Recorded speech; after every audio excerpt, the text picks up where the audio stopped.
Tim gathered his young sons around their children's Bible. Laura and Will joined them, and they spent a few minutes reading and praying together. The boys offered simple prayers, thanking God that their mom was safe, hoping no one was hurt in the storm, and telling God they loved him. They all said amen together to wrap up their worship with the Lord's Prayer. After the short service, Tim put away the Bible and book of prayer. He told the boys they were going to play at a park and then get something to eat. Although he still felt angry after hearing the boys pray for their mother, Tim decided to focus on finding out if she was okay. He tried calling Andy, but the line was busy, showing they still had no service. The adults dressed warmly and took the boys to Landa Park to play. Laura stayed close to the boys, worried they might run too fast towards the river. Meanwhile, the men shared stories from their childhood in South Texas. When the boys came running up to say they were hungry, Tim offered to take everyone out for lunch at a place that had a children's menu. They chose their favorite, Krause's Beer Garden and Cafe. On the way back to Will and Laura's house, they stopped by Carl's store. Tim picked up some developed film and videos. Carl warned Tim not to watch the videos, saying, "You already have what you need for custody, and seeing these will just upset you. I didn't watch them, but I checked the copies and just don't watch them." Tim thanked Carl, promising to consider his advice. But he knew he would watch all the tapes, even the ones without his wife. He felt he needed to gather as much information as possible to prepare for what was coming. As they drove home, they talked about nothing serious, each person trying to ignore the obvious issue sitting in the back of the truck. When they entered the house, the phone was ringing. Laura answered and handed the phone to Tim, whispering, "It's Andy." Tim greeted his friend and counselor, then turned to the boys, saying, "They found Mommy and she's okay. She got so cold that she caught the flu and needs some medicine and rest. So we will stay away from home for a few days because she doesn't want us to get sick." The boys celebrated, and Laura took them into the living room, gave them some toys to play with, and then went back to Will. They watched their friend's face as he listened, trying to understand how he felt about what he was hearing. But his expression stayed calm until a small smile appeared. "Wow, it's almost like karma. What does the sheriff's office think happened?" Tim asked, then stayed quiet for a few minutes. "The fire department, PEC, the insurance people, everyone agrees?" Will saw that his friend looked pleased when he heard Andy's answer. "Did they say anything about the trucks, Andy?" Tim fell silent again, but a smile was on his face. His expression changed to one of curiosity, and maybe some controlled anger. The anger became clearer as Andy continued to speak. Finally, Tim couldn't hold back anymore. "So that's her story? Does she think I'm a fool? I know she's been tricking me for months, but really? She couldn't think of something better? She has no respect for me. Well, she's about to get a reality check, and her friends will too." Laura looked at Will, shook her head, and whispered, "Remember that night you had too much tequila and told me stories about Tim, the Tasajio group, the troubles, and all that? Was it true?" Will nodded, closed his eyes, and put his hands in front of his chest like he was praying. Tim's voice showed he was close to losing his temper when he spoke to Andy again. "Look, I'll be calm by tomorrow afternoon when we meet with her. I can't promise anything if I see her friends at school, but I'll take some deep breaths and do yoga or something before I go in tomorrow. In the morning, I'll handle the banking stuff and stop by before work so you can help me relax if I'm still upset." Andy started speaking again, and Tim listened quietly for a few minutes before firmly stating, "Oh, we are going to file the papers. Seriously? We can't go back from this, and I want full custody of my sons. We'll deal with the others later, but tomorrow is all about her." Andy continued talking, and Tim reluctantly agreed that they should take it slow to catch everyone. He told him to hire whoever was needed, and then they hung up. Will raised his hands and looked at Tim, asking, "So?" Tim made sure his boys were busy, then shared the story the police had told Andy. Will sat in amazement for a moment after the story ended, then asked, "So they decided it was all an act of God? Since everything was burned up, there's no proof of anything else, am I right?" Tim nodded, a sly grin crossing his face, and they both burst into laughter again. Will chuckled. "Well, at least you didn't go after them when they ran out the front to escape the fire." This made them laugh even harder. Laura watched them with curiosity until they calmed down. Should I ask if maybe the weather wasn't the only reason for what happened Friday night? No, don't ask that, her husband replied with a laugh, making both men break into giggles once more. Laura thought about how she could get Will to share the real story later, so she changed the subject and asked Tim to tell her what Andy said next. He recounted Andy's visit with Karen and her version of events. Laura looked at him skeptically. That sounds kind of believable. Why do you think it's not? Tim assured her he had his reasons, and those reasons would come into play if she kept lying. Laura, I plan to make my unfaithful wife my ex-wife as soon as I can, and I will deal with the others involved.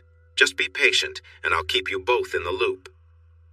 Unfortunately, since I'm enjoying my time and the beauty around here, Tim said, looking at her warmly, we need to head back. I'll get a hotel room near my bank and my lawyer. I've got a lot to handle tomorrow morning. His friends were a bit let down, but helped him gather his things and buckle his sons into the back seat. He and Will hugged before he turned to Laura, gave her a kind hug and a gentle kiss, telling her to be easy on Will and reminding her that he was just a call away if she needed extra help. She laughed, playfully tapped him on the arm, and moved over to embrace her husband. He's more capable than he looks. I think we'll be okay, but he has your number if we need help. Will joked that he would give it his all and hoped it would be enough. Tim pulled away, grateful for such wonderful friends, willing to set aside any past issues with Will and Karen. Sunday, Andy. On the drive home after seeing Karen, Andy felt a mix of guilt and reflection about what had just happened. He knew he was being drawn in, and he understood why, but she was so captivating that he almost lost his resolve. He thought about how beautiful she was and the wonderful relationship he and Tim had before. He started to question the plans they had made in a moment of anger. Putting aside his worries, he gathered all the information Tim needed from the police. The electricity and phones were working, so he called Tim as soon as he got home. Even though he was prepared for the talk, he felt really nervous and confused. He shared what the police discovered when they arrived. Burned buildings, downed power lines, and 8 people who were almost frozen. He told Tim that the police believed it was a storm-related incident. This conclusion came from the sheriff's department working with the fire department and the electricity company. They based their findings on the evidence. A downed power line, 4 cars burned down to just their metal frames, the remains of a shed, and a pile of ashes where a house used to stand. The physical evidence matched the owner's story, so the authorities moved on to the many other decisions they had to make after the storm. The evidence was convincing enough that even the insurance investigator was satisfied. Tim shrugged and said it was karma. Andy replied that the fire might have been unfortunate, but the conclusion was both good and bad. It was good because he didn't have to worry about being arrested, but bad because it complicated things with the photos and videos he had. How could he explain them? Tim ignored this concern and focused on his plan for revenge. Andy warned Tim not to let his anger take over his judgment. He asked if Tim was sure he wanted to go through with the plans and the divorce. Andy reminded him that they had a strong and loving relationship, and that she was the mother of his children. With counseling, she might overcome her issues, and they could return to their happy marriage. Andy said, "Look, Tim, I've never gotten over my divorce, and I don't want you to feel the same pain I have every day. Maybe if I had stayed calm and listened, I could have saved my marriage. I don't want that to happen to you." Tim flatly rejected the idea and told Andy to prepare the divorce papers so he could sign and file them the next day. Andy sighed and told Tim plainly that if he wanted to go down that path, he needed to hire a private investigator to keep an eye on their home and phone. Without the option of using videos, the investigator would have to find solid proof of her ongoing misbehavior. They needed strong evidence if Tim wanted to have primary custody of the boys. He explained that it was important to gather this information before he filed any documents that would cause a big uproar, even bigger than the winter storm that brought all of this to light. Andy said he knew just the right person for the job, and he might be able to get Tim a discount, though the investigator could be costly. Tim quickly agreed and asked Andy to arrange a meeting with the investigator after their meeting tomorrow morning. Andy suggested that Tim go home and talk to his wife, but Tim said he wasn't ready for that. As Andy tried to finish the revised documents, thoughts of Karen filled his mind. He realized he wouldn't be able to concentrate with her memory distracting him, so he stepped into his bedroom. He lay on his sheets, remembering the woman he had longed for since they first met, and who had recently shared an intimate moment with him. Overwhelmed with emotion, he made a decision about his next steps and called the woman he believed was the best family law attorney in the area, Patricia Houseman. Monday. At 8:15 the next morning, Tim took his sons to the daycare center near their motel, got them comfortable, and then headed to the nearby bank. He separated their funds into his and hers accounts and canceled their bank credit card. They had two $5,000 certificates of deposit, so he removed Karen from one and himself from the other. After the bank, he went to Andy's house, planning to review and sign the necessary documents, making sure Andy knew he was serious today. To his surprise, a very attractive woman, around 40 to 45 years old, was sitting with Andy. "Tim, let me introduce you to Patricia Houseman. She and her husband Jimmy are among my best friends, and she's the best family law attorney in the state. She will also be representing you in your divorce." Tim looked confused, so Patricia explained. "Without breaching confidentiality, Andy shared the basics of your situation with me last night and asked for my assistance because it is quite complicated. If you agree, Andy will manage matters concerning the men involved, while I will take care of anything related to your wife. You'll receive better representation for the same cost, and Andy won't be stuck in the middle between you and your wife. How does that sound?" Tim nodded and glanced at Andy, who seemed uneasy despite his calm appearance. "I assume the privilege still applies to Andy and you, Mrs. Houseman." "Please call me Patty." "Yes, it does. Andy, could you step out for a few minutes while Mr. Kelly tells me about his situation?" Andy left, and Tim took about 20 minutes to share his story as Patty asked questions to understand better. Andy knocked on the door and informed them that the private investigator would arrive at Tim's house in 10 minutes. Patty said she would represent Tim in the afternoon meeting with his wife, which would still be held in Andy's home office.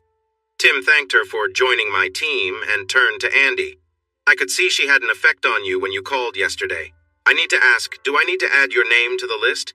Because if I do, that could be a conflict of interest for you to represent me against her other partners." Andy looked surprised and then flushed. After a moment, he met Tim's gaze and replied, "No, but she is quite tempting. We can discuss it later. Right now, you should meet the investigator and his assistant at your house. They should be there in 5 minutes, so please let them in, learn how to use the equipment, and then go on to work. We need today to go as smoothly as possible, so try not to cause any trouble at work that we will have to deal with." Tim had a quick trip to the high school, giving him at least 20 minutes to work with the private investigator and the technician. On Sunday afternoon, Tim told Chet, the assistant principal and his close friend, that he wouldn't arrive until after 11:30. Chet mentioned that school would start at 10, so he would cover Tim's only class that morning since there was no teacher for the suspension center. Tim promised to be there for the athletics period and asked if Chet could meet him in the coach's office when he arrived at 11:40. Chet agreed without asking for details, but jokingly asked if he needed to bring his baseball bat or his gun. Tim answered, "If they say anything, you'll need both to drag me away from a couple of those troublemakers." Tim needed the full 20 minutes to meet with the technicians and show them around the house so they could set up their equipment discreetly. He also needed to learn how to manage the recordings. After checking in at the school office, Tim and Chet walked to the coach's offices and locker room. As Tim passed by Steve's office, he noticed JW and Frank inside, so Chet went in to chat while Tim continued to the locker area, greeted the other coaches, and got ready for the athletics period. Chet and Frank left when the coaches gathered the students, gave them instructions, and sent the linemen to the weight room, while the backs and receivers went outside for drills on agility, speed, and skills. Tim and 2 other coaches took the players outside, while Rogers, Slaughter, and a new coach hired this year headed with the linemen to the weight room. Tim led the players through drills, helping them improve their skills and learn their plays. After the workout, everyone changed back into their regular clothes and rushed to lunch. Tim was chatting with his friend Gary about the storm when Slaughter called out to him just before he left the building. Coach Kelly, can I speak with you for a moment? Come into my office."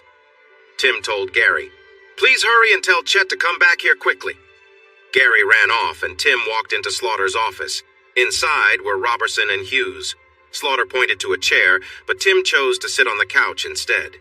He moved some newspapers from his seat, carefully hidden a recorder in them, and folded the papers back up. "Coach, we heard you weren't home to greet your wife when we got back, and we want to clear things up," Slaughter said earnestly. "The trip was a last-minute decision. I wanted to be there for the game to help if you won and got a playoff. JW offered to drive, and we thought it would be nice to invite your wife, just in case it was the last game of the season. She agreed to come, and we arranged for a babysitter. We should have paid more attention to the weather, but we were in a hurry to catch some of the earlier games and let Karen spend time with you." Tim stared at Slaughter, his expression unchanging and intense. When Slaughter paused, Rogers continued. "We almost made it there before we found out the games were canceled, so we turned back. On our way home, we stopped to check on some friends who were at our house for a poker game. We were supposed to join them, but they went ahead and started playing anyway. We thought we had enough time before the storm hit, so we were all at the house watching them play and having a drink when everything went wrong. The power went out, and our cars caught fire from a short circuit. When the fire started spreading, we ran to the boathouse and had a rough night there, almost freezing. Karen was in a light dress, so we gave her some extra blankets, but she still got sick and had to spend the night in the hospital because you weren't home," Rogers said, looking at him.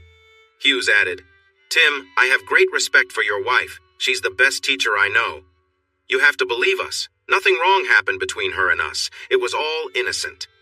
Tim stayed calm while looking at each man, seeing the lies in their eyes. Chet knocked and walked in. "What's up, guys?" he asked. Tim responded, "They just assured me that they did nothing inappropriate with my wife when they all spent the night together on Friday. As Frank said, it was all innocent." Chet noted, "You look a little unsure, Tim." "You know, guys," Tim said, tilting his head, "when I got home and found a babysitter instead of my wife, I got a bit upset and suspicious. I drove around for a while until the blizzard hit. When she didn't come home overnight, my worries grew. I decided to take my sons to stay with family that had electricity. When I learned on Sunday around noon that my wife had been found with you three, as well as Joe Ward, school board members Benton and Allen, and Jeannie Barnes's husband, I tried to think of reasons other than the obvious. Then the questions came. Would this group of coaches, administrators, and school board members actually cross a line with my wife? Would they be that careless? This made me wonder, are they really people who would act like that? We're talking about professional school staff, a lawyer, a realtor, a city official, married individuals. Would they do something wrong? To ease my mind, I thought about what I knew of each man's character, job history, and marriage. Honestly, that didn't help my concerns at all. Next, I thought, knowing who I am, would they really be reckless enough to hurt my wife? The problem is, I realized none of you know me well enough to know what I'm capable of. That didn't offer me any comfort either. Finally, I asked myself if they were foolish enough to take such a risk, knowing it could cost them their jobs, possibly their licenses, and likely harm their marriages and the reputations of the others. I decided I couldn't answer that question because I wasn't sure how reckless they might be, or if they believed they could get away with it. The expressions on the faces of the men shifted from friendly to very concerned. With a mix of disgust and anger on his face, Tim stood up. I'm meeting with my wife, her lawyer, and my lawyers this afternoon. I'll hear what she has to say and decide from there. Just understand this. If you are lying, the difficulties you faced on Friday will feel like a light rain compared to the serious trouble that is coming. With that, he told Chet, let's go, and stepped outside. Once they were outside, Chet asked, what is the name of the storm that's about to hit Central Texas? Tim replied, it's the first and worst of the season, Abaddon, the angel of death and destruction. Chet stayed quiet for a while as they walked back to campus. He touched Tim's arm and warned, remember, this isn't South Texas with all those small creeks and ponds. Tim answered, no, but it has one really big, deep lake. Chet laughed. What were they thinking? Especially Karen. That group might be the least appealing I've ever seen. Well, except for that guy married to Jeannie. Speaking of which, she called in sick today. She said she would be out for several days, maybe all week. Something in Chet's tone made Tim turn to him and ask, all week? Did she say why? Yes, Chet replied while looking straight ahead. She said she fell at home and hurt herself. They walked in silence for a moment, approaching the school when Tim asked, "You're thinking what I'm thinking, right? She confronted him and he hurt her. Do you still have your boat at your place? Maybe he will be the first to swim in the deep part of Lake Travis with some extra weight." Chet laughed and patted Tim on the back. "You might want to gather a few more facts before you act on that. But seriously, when you're ready, you have to tell me the real story about the storm survivors and their adventure." Tim promised he would, then headed to his classroom for his afternoon AP biology class. After class, he went to the gym parking lot to meet Sharon. She had most of the information he needed, except one detail. "Mary Perry refused, Coach. She said she didn't want to get involved, but everyone knows why. She has had a crush on Coach Rogers since he got divorced. Anyway, we included the night she was there. Everyone else wrote down the times they babysat for your kids, who hired them, how they got there and back, and anyone they saw with your wife, just as you asked." She looked at him eagerly while speaking. He replied with appreciation. She smiled at him and quietly promised, "Anything for you, Coach." She tossed her long blonde hair, turned, and glanced back to see if he was watching, walking back to her car. She was wearing a very stylish dress, and he couldn't help but keep looking. She was truly lovely, smart, and had a special charm. All he needed to do was ask. He sighed and called himself foolish before heading to his truck. Slaughter's car was at the office, so he drove by the field house and picked up his recorder from a folded newspaper. His wife had let him know she could leave work early today, so he got ready to meet her at 3 o'clock. Before the meeting, Tim spoke with Patty again. He told her he wanted Karen to share her story in front of everyone. If she wasn't willing to do that, he said he wouldn't stay.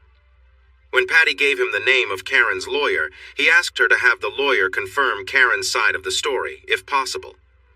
Tim made it clear he would only return home if Karen agreed to several conditions. 1, she would share where she was Friday night. 2, she would confirm she hadn't been with those men before. 3, that what she told him was true. And 4, that she would agree to health tests and counseling. They walked into a large meeting room where Karen, Barry Benton, and Andy were already sitting. Karen looked stunning in a navy blue jumpsuit that fit her well. She sat beside Benton, who didn't seem pleased to see Patty. Andy was at the head of the table, sitting right next to Karen. She had been chatting happily with Andy, but stopped to smile brightly at Tim when he and Patty entered. Tim nodded politely and greeted everyone without reaching out for handshakes. He took a seat across from Karen next to his lawyer. Karen kept smiling at him, but he chose to look away. Andy introduced everyone, even though most of them already knew each other well. He explained, "The purpose of this meeting is to discuss the events from last Friday that led to Mrs. Kelly staying out all night rather than being home with her kids and husband." Benton quickly said his client wanted to clear things up and show her husband he was wrong to take their children away instead of waiting for her to come home. He claimed this had caused her even more emotional pain after being helped. He also insisted that he could support her story because he was present during the events. Patty jumped in, saying, "Then I assume neither of you mind if we record this conversation. My client has heard one version from the police and another from Coaches Rogers and Slaughter, along with Frank Hughes, the principal where Mrs. Kelly works. He wants to listen to his wife's side and be able to think it over later in case he missed anything.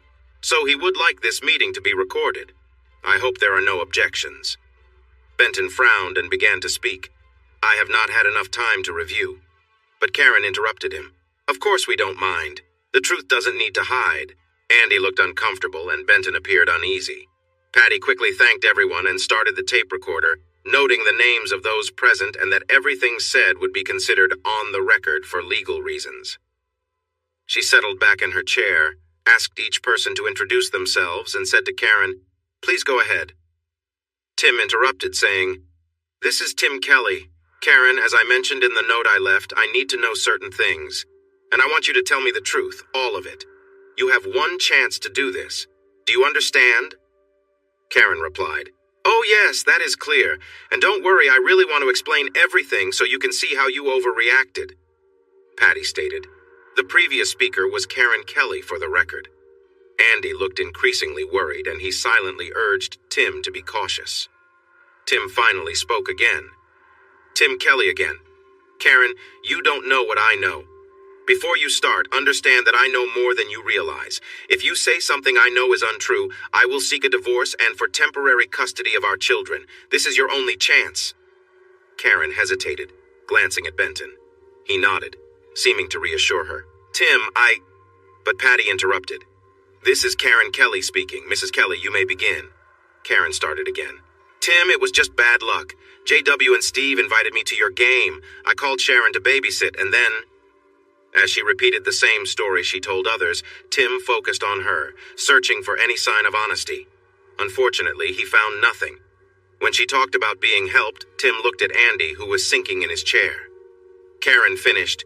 So, you see, Tim, it was all a big misunderstanding. Nothing happened that you wouldn't have been okay seeing. Can you come home and bring our boys back? I want our happy life back, and I forgive you for doubting me. Andy sighed softly and lowered his head. Tim looked back at Karen and said, Let's go over this. I asked who, and you said Rogers, Slaughter, Benton, Hughes, Ward, Allen, and Barnes. I asked what, and you said nothing happened that would have upset your husband. I asked how long, and your answer is just this one time on Friday night. And I asked why, and your answer is, what, bad luck? How about you, Mr. Benton? Please share your version of the events. Benton looked directly at him and said the things Karen mentioned about their time at the ranch were completely true. However, he added that he couldn't comment on anything that happened before since he wasn't in the truck with them. When he finished speaking, Karen said in a dismissive tone, Well, now you know. I'm upset that you jumped to conclusions and took my sons away. But I promise I'll forgive you once you bring them back. Give me a hug and say you're sorry to me tonight.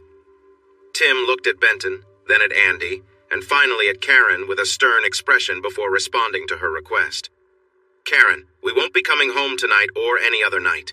I warned you about the consequences if you lied, and you lied too many times for me to trust you again. Any love I had for you is gone. He looked away from his surprised wife to her equally shocked lawyer and said, Why would you think I'd take you back after what you did? Do you see something in me that no one else does? I'm not going to sit back and let you behave this way. Benton went pale as Tim continued. I've said what I needed to say. I'm leaving now, but you should expect to hear from my lawyer soon, just like you will, Mr. Benton. You might want to prepare your other clients for the same treatment because they will all be hearing from my attorney shortly. Have a good day. Tim stood up and walked down the hallway to a small office where he and his lawyer had met earlier. Patty gathered her papers and notes. Karen sat there, stunned by Tim's reaction, while Benton quietly collected his things. Karen looked at Andy and saw a look of disapproval she had never noticed before. Overwhelmed, she began to cry. Andy stood up, asked them to leave through the front door, wished them well, and made his way down the hall to join Tim and Patty. When he entered the small office, he found Tim sitting by the wall. Patty was already on the phone when she asked Tim, So, should we file the custody and divorce papers? Tim nodded and looked at Andy. What about the others? Andy asked. Tim replied, You are the expert.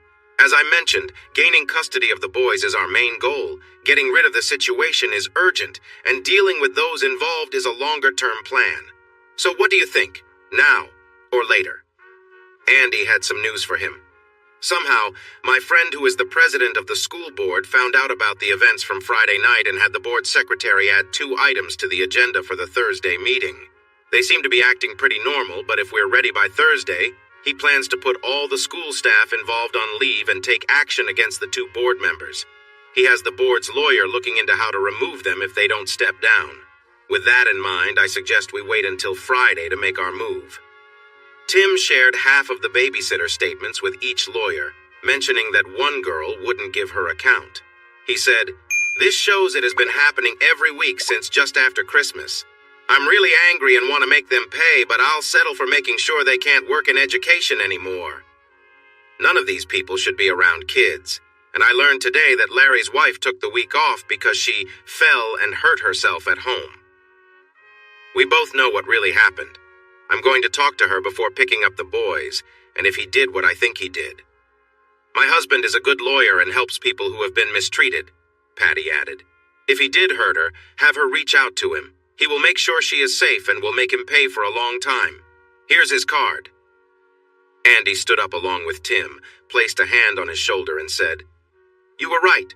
She's not truthful, and I couldn't advise you to get back with her. But Tim, don't let your pain and anger turn into a situation where your kids are raised by her while you're in jail. If you end up behind bars, she might get custody regardless of what she has done. Stay calm." Tim thought for a moment, shook hands with his lawyers, promised to stay composed, and left. When Tim rang Jeannie's doorbell, she didn't answer, saying she was sick and didn't want to share her illness. He reminded her that she had told the school she was hurt and warned that he would call the authorities if she didn't let him in. Finally, she opened the door a little and pleaded with him to leave. He gently but firmly pushed the door open and stepped inside. Jeannie shrank back behind the door, trying to hide.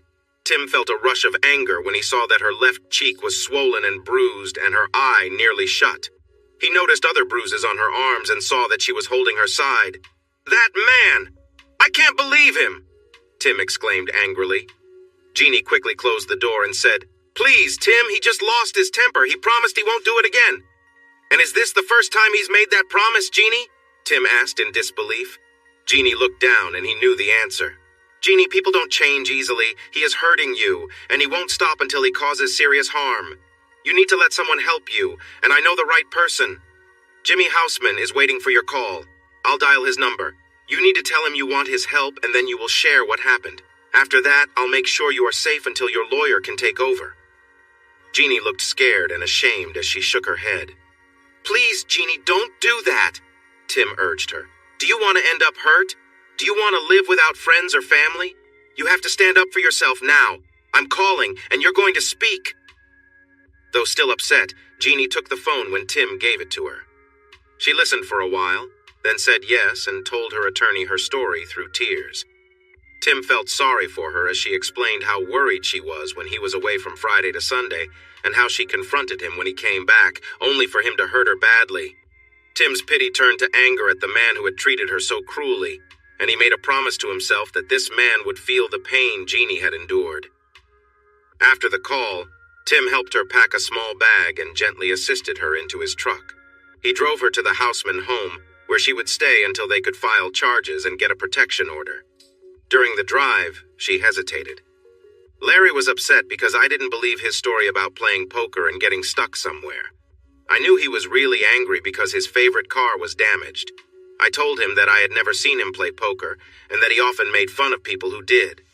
I was angry that he was lying to me, so I told him I knew he had been unfaithful. That's when he lost control and hurt me. I begged him to stop, but he just kept hitting me. When I fell, he grabbed a broom and hit me with it until it broke. Then he blamed me for making him hurt me, helped me up, and insisted that I wasn't really injured and that he would take care of me. Maybe he told the truth. Maybe I overreacted. Maybe if I had just believed him. "No, Jeannie, no! Did he say anything about my wife? I didn't think so. You can't take his words seriously. Trust me when I say that nothing innocent happened that night. We are both in this together. Let me support you, and you can lean on me too. We were both betrayed badly, and then he hurt you. I'm sorry, but he is treating you badly, and you need to break free from him and his lies. I care too much to let you stay in this situation." Jeannie looked at Tim as he talked, then moved closer and rested her head on his shoulder. "I didn't know Karen was there too. I'm really sorry, Tim. I know how much you care for her, and this must be so hard for you. You're right. We need to be there for each other. I want to help you however I can. Will you let me?" Trying to lighten the mood a little, Tim replied playfully, "Well, I can think of a way you could help me, and I could help you, but it might take a couple of hours or maybe even all night. Do you have to go to your lawyers today?" Jeannie looked up at him, gave him a gentle nudge on the chest, and joked back, "I don't think my sore body would enjoy helping you like that right now.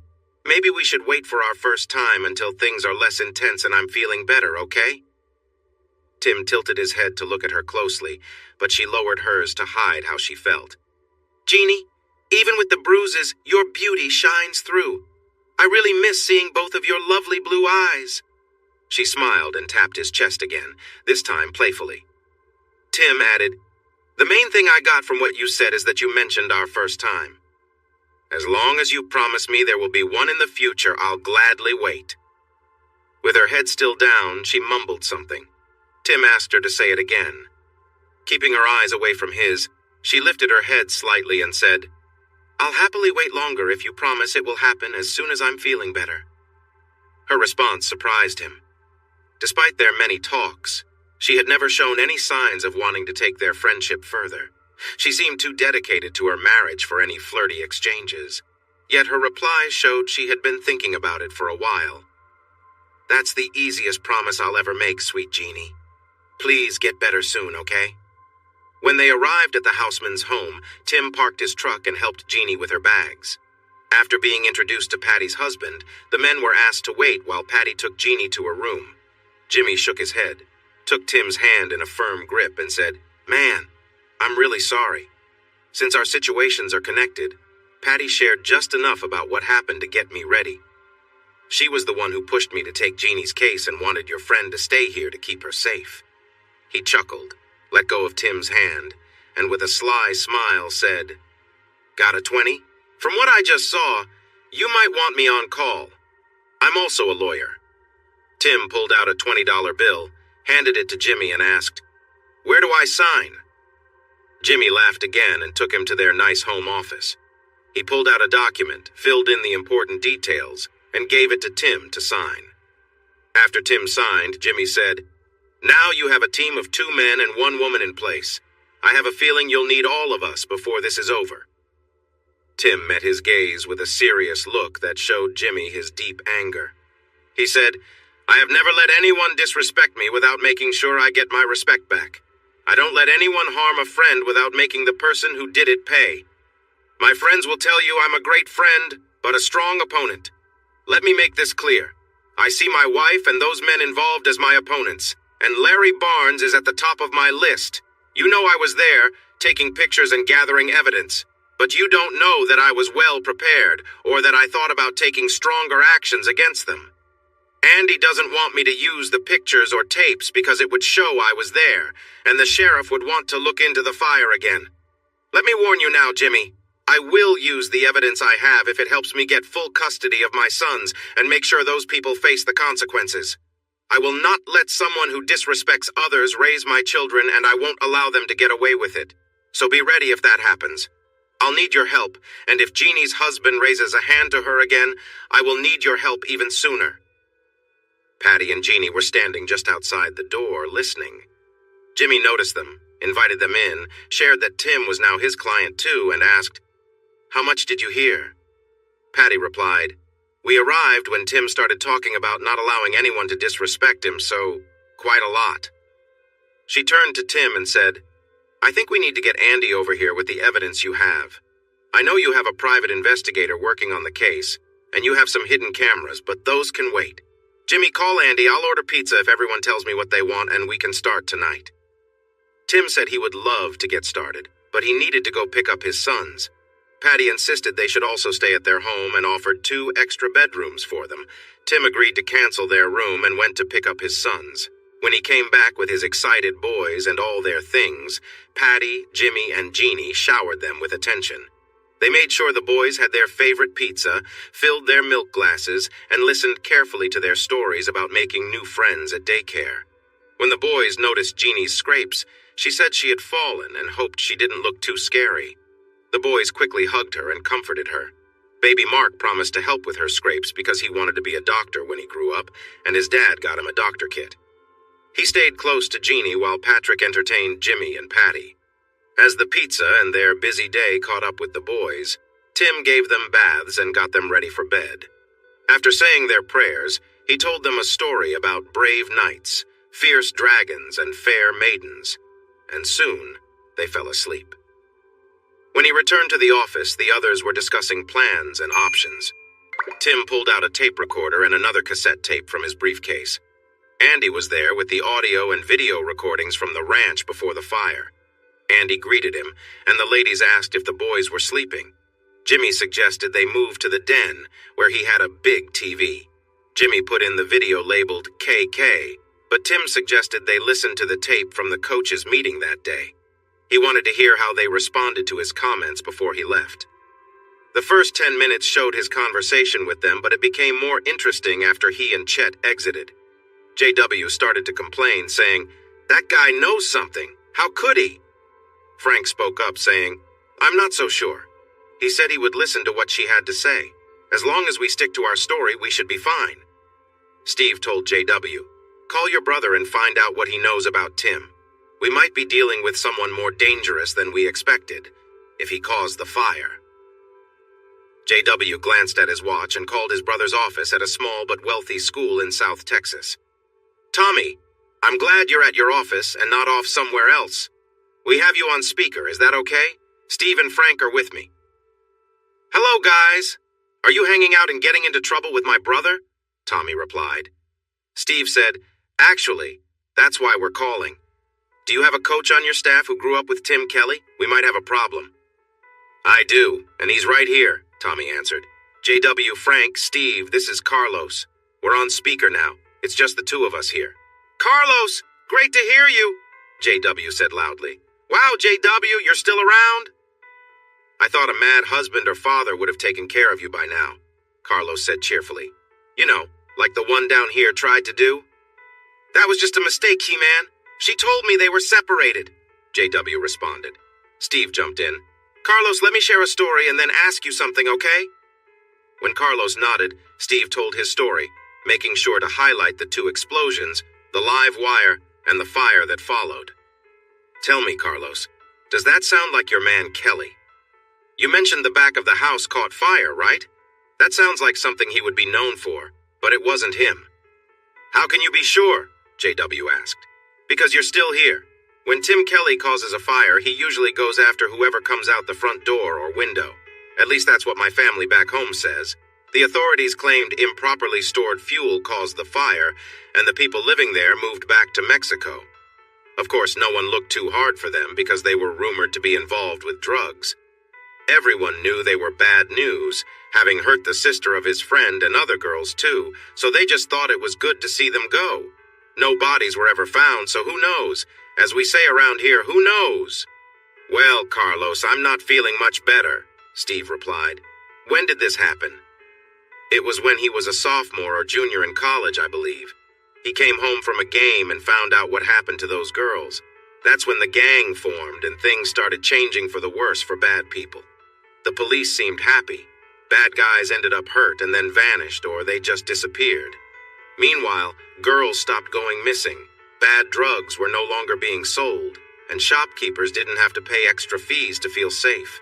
The police acted like nothing was going on and denied that anyone else was involved. But we know it was those guys, the rats of the brush, as they like to call themselves. Some are American, some are Mexican, but all are dangerous to cross. If it really was him, or if he finds out you're sneaking around with his old partner, I hear Panama is nice this time of year. Maybe you should think about booking some tickets just in case." There was a lot of worry in the coach's office after they ended the call. They promised to meet with everyone else after Karen, Tim, and the lawyers talked to decide on what to do next. The tape fell silent when a door opened and closed, until Tim picked it up later. Tim had been staring at the tape. When he looked up, he saw everyone else watching him closely. "Tim, is that story true?" asked Jimmy. "If you call the sheriff and ask him," Tim replied, "he'll give you a very different story. Carlos is just adding to the story that people down there created." Jeannie agreed, saying, "I find it hard to believe the kind and caring man I share coffee with every day could do such things, even if they were involved with bad people." "And who knows what else they might be involved in," Patty said. "I can believe it. From what I hear, that's how folks in the Big Bend and parts of South Texas deal with things the law can't or won't fix. 150 years ago, they handled problems in similar ways, even if some faced harsh punishments." Andy and Jimmy listened quietly at first, but both looked at Tim with a mix of respect and concern. Finally, Andy turned to Jeannie and said, "People say Audie Murphy was one of the nicest men alive, but he was also a decorated soldier in World War II. It's hard to know what a person can do until their life or the lives of loved ones are at risk. I'm not saying Tim is like that, but being kind to you doesn't mean he can't deal with people who harm others." Jeannie seemed thoughtful as she looked at Tim. To steer the conversation away from serious topics, Tim asked, "Do you want to hear more audio? We have 2 more tapes, or should we watch the video from Friday night? The video? Jeannie responded eagerly. I need to see it for myself. Andy hesitated, saying, You both know watching that video might be tough, and the images might stick with you. If it's as bad as people say, it could change things for you. Tim replied, For me, there's no other option left. Jeannie? I'm still going to see it, she said, though her expression showed she was unsure. Jimmy put in the tape titled KK3 and pressed play. They settled into their seats, eyes glued to the screen. The video started with a scene showing Karen arriving at the door in a revealing dress. JW greeted her warmly and gave her a hug. He then turned her away from the camera, showing his interest as he brought her dress up slightly. Everyone in the room watched closely, but Jimmy and Andy seemed especially focused. JW and Karen shared a kiss, and they continued into the house, capturing the moment in a way that drew everyone's attention. Jeannie and Tim were close together, and Jeannie looked up at him with admiration. Tim had promised himself to stay calm, treating this like something on TV, but the closeness they showed was tough to watch. It was obvious this was not their first time together. When Jeannie knelt on the rug, Tim felt he had to look away. Everyone else watched the scene on the screen, but Tim's gaze was drawn to Jeannie's face. Even though she looked hurt, he could feel her sadness for what he was going through. She had been through so much, knowing her husband was not faithful, yet she felt compassion for him. Tim had known for a long time that Jeannie was special, but tonight showed just how caring she truly is. Jimmy broke the silence. Tim, I'm really sorry about all this, but can I ask a favor? Can we skip ahead to when Larry Barnes shows up? Jeannie has a meeting with a police officer soon about the injuries her husband caused her, and I think seeing what you've talked about will help her feel brave enough to take action. Sure, I didn't know that was coming up, Tim replied, fast-forwarding the video. Jimmy said Jeannie decided this while he was with his kids, and she nodded in agreement. Tim knelt by the TV and moved the video until he saw Frank getting up from the bed. He pressed play and sat back down. Jeannie watched as her husband acted disrespectfully, cringing when he made rude remarks and turning away when he finished. Tears flowed down her cheeks, but she seemed determined now. When Larry mocked Tim, Jeannie straightened her jaw and said to Jimmy, I'm ready. I've seen enough. He betrayed me and hurt me when I questioned him. I want him to face the consequences. I want to take my things from that house he insisted on buying, which we can't afford. Patty, please file for divorce quickly, and let's make sure he doesn't get away easy. I want everything. Jimmy added, First, tell the officers everything he did to you and how much pain you're in. Show them your bruises. If a female officer is there, talk to her in private and show her everything. Don't hold back. You shouldn't feel ashamed about being hurt. Also, tell them about past incidents. We need him arrested and a protection order for you when he gets out. Perfect timing, Patty said when the doorbell rang. Jimmy and Jeannie went to the front door to let the officers inside. There were 2 officers, 1 male and 1 female, along with a female EMT. They were invited into the living room, and the door was closed behind them. Meanwhile, Patty, Andy, and Tim decided to keep watching the video. Tim rewound it back to where they had skipped forward. The video showed Karen and JW together, but it was clear the scene was poorly made.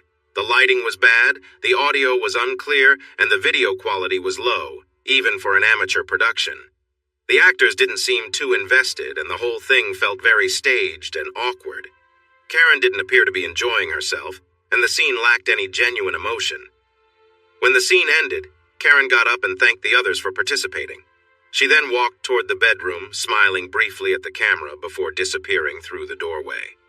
Inside the bedroom, another person, Frank, greeted her with a kiss. He was shirtless, but he still had his pants on. They briefly exchanged pleasantries before moving to the bed. The camera zoomed in on their interaction, but it was clear from Karen's body language that she wasn't as into it as she was pretending to be. The whole setup seemed forced, and the cameraman awkwardly switched between different angles, trying to capture everything. 2 cameras placed around the bed recorded the scene from different sides, and shadows of other people were visible in the background. The whole scene came off as staged, with no real connection between the people involved. Even when another man, Barry, appeared in the frame, the atmosphere didn't change, and Karen continued to go through the motions. The overall video gave off a sense of detachment and discomfort, with everything looking rehearsed and mechanical. It was clear that Karen was acting the part, but her expression never showed any real joy or engagement. The expression on her face was clearly one of disgust, but she thanked him before calling for a towel. Frank looked extremely stressed when he finished, pulling back and covering her stomach. Karen had some remnants on her cheek and bit her lip as she told him how nice it felt to be close to him. However, her expression told a different story. The cameraman recorded the heavier man moving toward Karen's bed and Larry taking Frank's spot. Ward was a tall and heavy man, but Larry, being younger and in better shape, looked much smaller compared to Tim, who was tall and fit. Ward's body was not very impressive. The video became strange when Tim burst into loud laughter. This lightened the mood for everyone else, and they began to laugh too.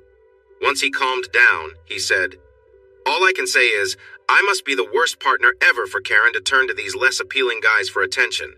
Also, why would they even show off their odd bodies in public, especially on film? Is that really a thing in this industry?" Andy stopped laughing long enough to add, "They should have invited me. My appearance is a bit better."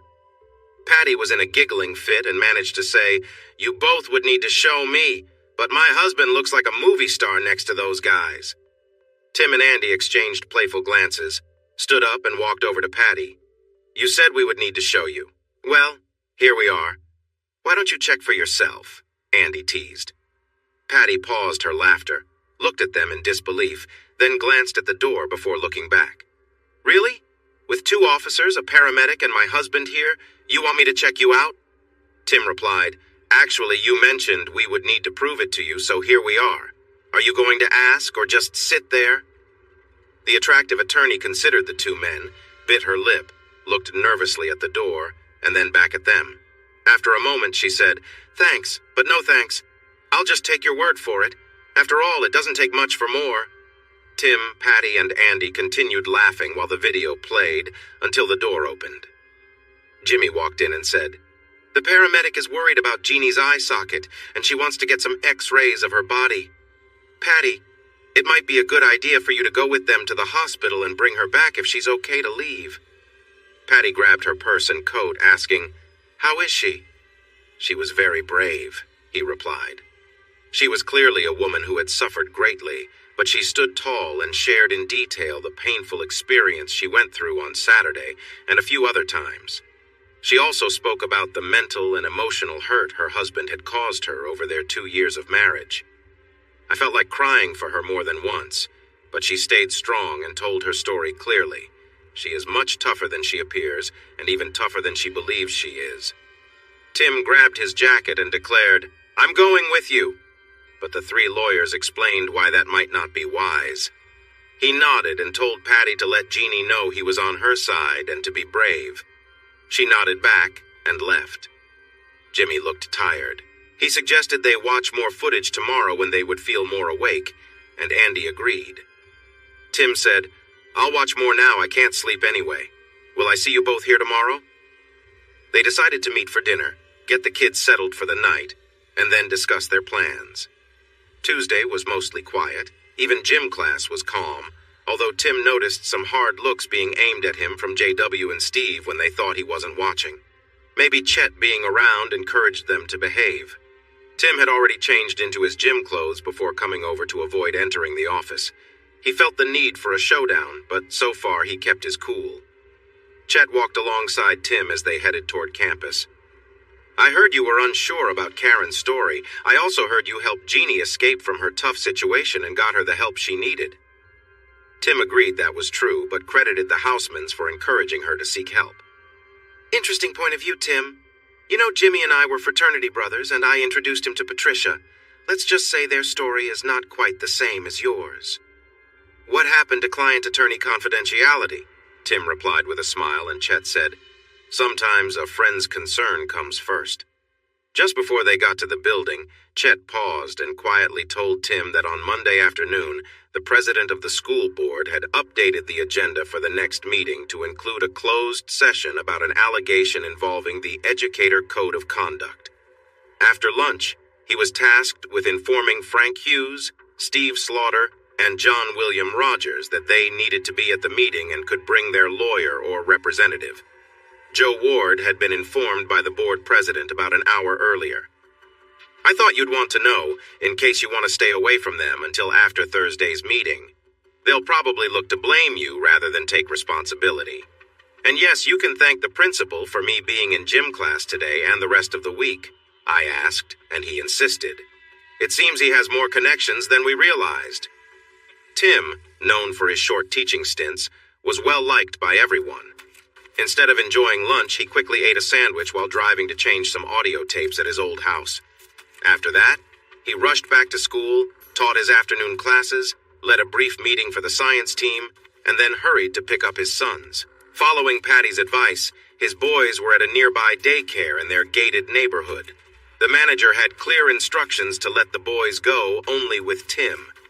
After picking them up, he took them to the houseman's home, where they met two girls who were about the same age as his boys, along with their friendly mom. Pretty Mom Cassie took the kids into the kitchen for snacks while Tim and Patty chatted in her office. She received the temporary custody notice after school today, and she didn't take it well. She started sobbing, but then she pulled herself together and went to yell at Frank for a good 5 minutes. His secretary, who was also involved with him, kept everyone else away, but our private investigator heard everything from outside. I won't go into detail, but the main point was that she thought they had promised her no one would find out, and she was determined to make them pay if she lost her sons. Frank responded by saying that if they stayed with their story, she could keep her kids, and that seemed to calm her down, at least for a moment. They have a meeting tonight at your house to discuss what to do next. I hope you have the new tapes ready. Tim assured her he did, expressing how curious he was about what might happen. He had a feeling his wife was going to show her anger, and he wouldn't mind hearing the audio later. The temporary custody hearing is tomorrow at 2, in front of a judge who knows both you and Barry Benton. She is familiar with us, and knows that I won't be easy to handle, so we should be fine. I want to double-check that you want us to call all 7 men to testify under oath, Patty confirmed. Tim agreed, but she cautioned that this plan might backfire if the judge believed their testimonies. Once they are on record, we can decide our next steps. I believe we will have what we need to turn the tables by then. If not, I've got more recordings in my briefcase. I'm determined that she will not get custody of my boys. If she does, you'll hear from me again when we are somewhere in Peru. Patty smiled, but reminded him, just don't mention that to your lawyer. We must respect the court. At that moment, Jimmy and Andy entered, and the 3 lawyers discussed their plans with Tim until Pretty Mom returned with all 4 kids. She and Patty took the casseroles out of the oven and called everyone to dinner at the big table in the dining room.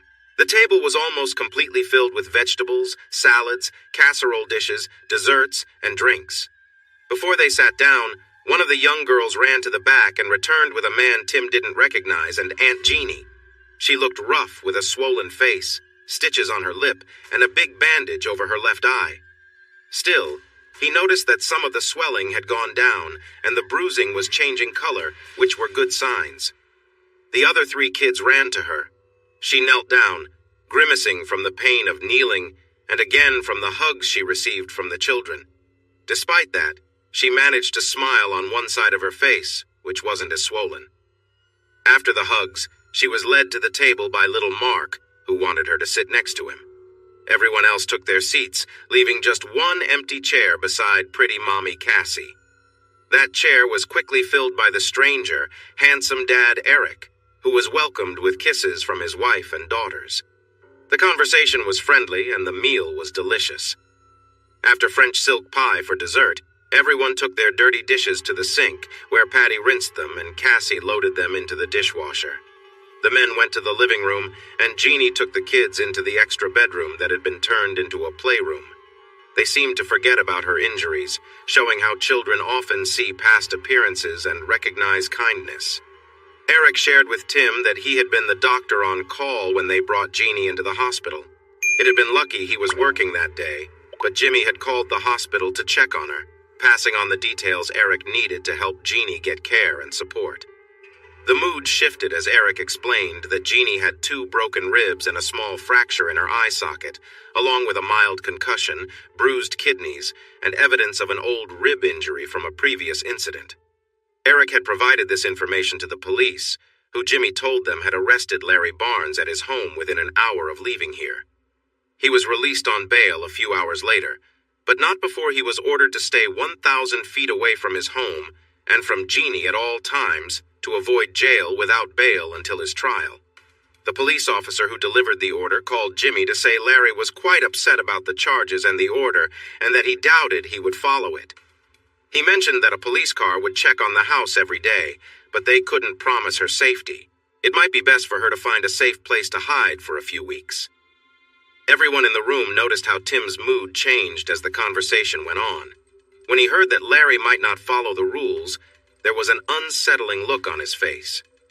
Eric asked, "Tim, Jeannie is worried about you after all you've been through. How are you feeling?" "That's just like her to care about someone else when she has been through so much," Tim replied.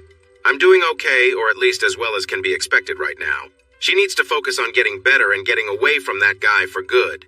To be honest, most people like Larry don't change. Court orders end, jail time ends, and they come back to reclaim what they think belongs to them.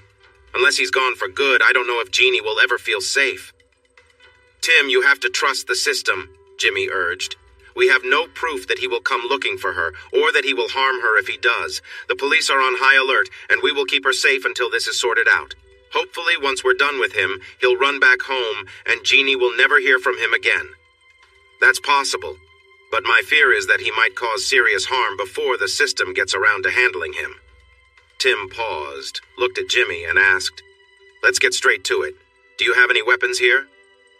"Just a pistol, in a safe under the bed," Jimmy replied. "Would it be all right if I brought some of my things in? I'll keep them secure, but I don't think a gun in a safe is enough to stop someone determined if they manage to get inside," Tim said. Jimmy looked embarrassed for not realizing the danger and quickly agreed. Tim went outside to his truck. Dr. Eric watched him leave, then turned to Andy and Jimmy. "Tim is running on a lot of energy right now. We need to make sure it doesn't turn into a problem. He's right. We all know that people who have a history of hurting their partners often ignore the law. We have to stay alert. Are your alarms working, Jimmy?" "They work, but I haven't been using them. I mean, this neighborhood seems safe, but I'll call the company right now and let them know to turn everything back on." "You're right. We need to be cautious," Jimmy said. Just then, Patty and Cassie came in from the kitchen as Tim returned with his pistol, a rifle, and a shotgun. Patty looked at Jimmy, who said softly, "I'll explain." Tim placed the pistol on a shelf above the coat rack in the closet by the door, put the shotgun on a shelf in the nearby office, and carried the rifle to the pantry close to the back door. "They are all out of reach for kids who might climb, but I can get to them if needed. I keep one in my truck. Now, who here can use a gun?" Everyone raised their hand, and Tim chuckled. "I guess we are still in Texas, even here in Northwest Austin." Andy shared that Tim had a good reason to worry about how Larry or any other abusive husband would react if his wife reported him to the police and went to the hospital after his threats against her. Patty replied seriously, "I agree. We have to be careful. Those people may lash out at anyone they think helped their wife." Cassie added, "Eric, he might blame you for his arrest. We should go home, lock all the doors and windows, set the alarm, and hide a few of our guns where we can reach them easily, just like Tim did. We also need to watch for any suspicious people or cars in the neighborhood." When Cassie went to get their kids, Tim put on his jacket and tucked a small gun in his pocket. "I'll walk you ladies home if that's okay," he said to the little girls. They jumped up and down, insisting he had to see their new dollhouse. Patty said she would make sure the boys took a bath, and Tim left with the doctor and his family. The short walk was quiet, but Tim, Eric, and Cassie were all very aware of their surroundings. "It's interesting how a simple 2-block walk makes you notice everything around you in times like this," Eric said quietly. The boys were already in bed when Tim returned 20 minutes later after playing with the girls and their new dollhouse. He helped them say their night prayers and tucked them in. Jeannie smiled at him and his sons, then went to the kitchen to get a cold pack for her eyes and headed to her room. Tim went back to the living room, where the others had gathered in the TV room and were playing the audio tape from the night before. It wasn't much, just Karen crying and a phone call to JW where she talked about the meeting, Tim's cold reaction, and how he looked upset after she shared the story they had agreed on. She complained again that they had promised not to get caught and worried that Tim might know. JW tried to comfort her, but not much more was discussed. "I bet tonight's tape will be very different," Tim said firmly. "After the board meeting notice goes up, tomorrow's hearing and Larry's arrest, I bet they are already planning something in my house. Does anyone want to place a bet against me?" No one replied, and Patty suggested they watch the rest of last night's video along with another one. Tim was feeling upset and said, "No, I'm going to check things out. I'll return in about half an hour." Andy quickly looked at the others and said, "Wait, I'm coming with you. I want to see what's happening, and I don't want you to act rashly if Larry is there." Everyone agreed, and since Tim's truck was too noticeable, they decided to take Andy's car. 15 minutes and a few short conversations later, they drove by Tim's house, parked at an empty house across the street, and counted 6 cars parked there besides Karen's. Tim reached out his hand, and Andy replied that he wasn't foolish enough to bet they wouldn't be around. Feeling impatient and curious, Tim suggested they sneak closer, find out who was inside, and listen. Andy hesitated, but Tim opened the door, jumped out, and ran across the street with Andy trailing behind him, quietly complaining. They moved away from the road to a small creek and carefully went through the bushes near the house. They found a safe spot behind the chimney and then stood close to the living room windows on the south side. As they expected, everyone they worried about was there. Rogers, Slaughter, Ward, Hughes, Allen, Benton, Barnes, and Karen. Tim took several pictures with his camera using fast film, then agreed to Andy's request to leave. When they got back, Patty asked what they found out. Andy explained, "We didn't hear everything, but we did hear Karen scolding JW and the others about all their promises that Tim would never know, and she threatened to expose them if she lost custody of her kids." Benton tried to calm her down, saying that Tim was just trying to bluff them into revealing the truth and reassured her that if everyone stuck to their agreed story, no one could challenge it. She would get custody and then decide what to do with her husband. Benton then suggested that they all write statements. He said this would make it easier in court because the other lawyers could only ask questions about those statements, which would help them remember important details. Joe Ward, the group leader, warned everyone to stop arguing and stay focused. The custody hearing was set for tomorrow, and the board meeting was the next night, so everyone needed to prepare. Jeannie's husband reminded them that he was facing trial and needed their support. If not, he might feel pressured to confess to receive a lighter punishment. Benton promised him that he would help him and mentioned that they needed to stick to their story, making it seem like both Tim and Jeannie were overreacting, which led to all the trouble. Slaughter scoffed at this and told Barnes that he didn't care what happened to him because he had hurt his wife, and his foolishness could bring them all down. We left before hearing the reply since Karen and JW entered the kitchen, which overlooked where we were. "Anyway," Tim said with a smile, "if the recorder worked, we have proof against them. You 3 need to make sure they are questioned under oath and that we can play the tape once they have all testified. I have the pictures, marked with the time and date, so we can show them at my house and identify each person and their voices.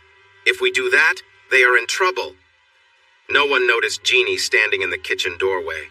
"When you put Larry on the stand, I want to be in the front row. I want him and everyone else to see what he did to me while he lies." Everyone turned to her, surprised by the strength in her voice. Patty asked if she was sure. Jeannie replied firmly, and Patty said, "Then I'll call him after Rogers and Slaughter. He will be the first of the poker players called. That should surprise them. It might also get the judge's attention." Speaking of surprises, David and I want you, Tim, to sit in the audience when the board meeting starts with your tape recorder. We won't bring you into the private meeting right away, but knowing you are there with the tape should encourage resignations. If needed, you can come in, play the recording, and the other board members will likely take action to dismiss everyone involved. "Hey, let me know when I'm needed. I want to confront them every chance I get," Tim said excitedly. "I would love to reveal their wrong actions, and I could say that her bosses pressured Karen into cooperating with them. True or not, It would give her a chance to protect herself and hurt them. I'm sure she would seize that opportunity. I want them gone. I want them banned from teaching, he continued. So, forget about resignation. We have proof against them, so let's make sure they're held responsible. I want them completely stopped from harming teachers or children again. And we need to do the same with Larry. The city has rules too. He should be fired for what he did, so it stays on his record and affects his chances of finding good jobs in the future. Are you all with me? Let's make a move. Everyone nodded in agreement. Jeannie gave Tim a gentle side hug and said, "Thank you for taking care of me, Tim." He hugged her back softly and kissed the top of her head. Patty, Andy, and Jimmy exchanged glances, and Patty said, "You two are easy to understand. We need to keep you apart until this situation is resolved. After that, you can do what you want, but not now, all right?" They nodded in agreement but stayed close until Patty added, "Tim, the first video, KK1, is about Karen, JW, and then Steve joins in. It is quite shocking, but the discussions on it are instructive. If we play the audio, even without the video, they could lose their jobs and face legal trouble. As tough as it will be, you should watch it." Jeannie piped up, "Then I want to watch too." Patty looked at her skeptically, but Jeannie gave her a determined look. They went to the TV room, and Jimmy started the tape. Jeannie sat next to Tim and held his hand as difficult scenes played out. When Karen left after being with the two others, they mocked her husband, and Jeannie noticed Tim stiffen. She held on to him tightly, reassuring him that everything would be okay in a soft voice. It was striking to see the once beautiful cheerleader, now with a swollen and bruised face, looking after Tim with such strength. His feelings for her deepened. When the tape finished, the three lawyers discussed how they could use parts of it without putting Tim at risk. Jeannie held onto Tim's hand and rested her head on his shoulder. While Tim seemed lost in his thoughts, Jeannie gently stood up and pulled him with her. When the others looked at them, Jeannie saw Patty's disapproving glance. She firmly said, "We won't be too close in public, and we will be respectful here, but we need each other for support, so you all focus on your work. We'll see you in the morning." The others exchanged looks and smiled, seeing the brave woman Jeannie had become, a sign that her strength had returned. Hesitant but following her lead, Tim went to his room with her. "Just holding, okay? No funny business, Tim. Please?" Tim simply nodded and offered his hand with his palm up, indicating she could use the bathroom first. She told him she had already cleaned up earlier and just needed to change into her pajamas. When Tim returned in his comfortable clothes, he found Jeannie in his bed wearing soft pajamas. He looked at her and she said, "Please?" He climbed into bed, staying on his side, but soon after she moved closer, rested her head on his shoulder, and tucked herself against him with a soft sigh. All he could see was her eye patch and part of her bruised face, which made him uneasy. But he focused on the image of her that made him feel calm. "I won't lie, Jeannie. I've dreamed about having you here before, but tonight feels different. Take what you need from me, sweet one. I'm here for you however you want," he said. Jeannie murmured sleepily, "This isn't my first dream like this either, Tim. Please hold me. I need you close tonight." He kept her close, and she fell asleep quickly.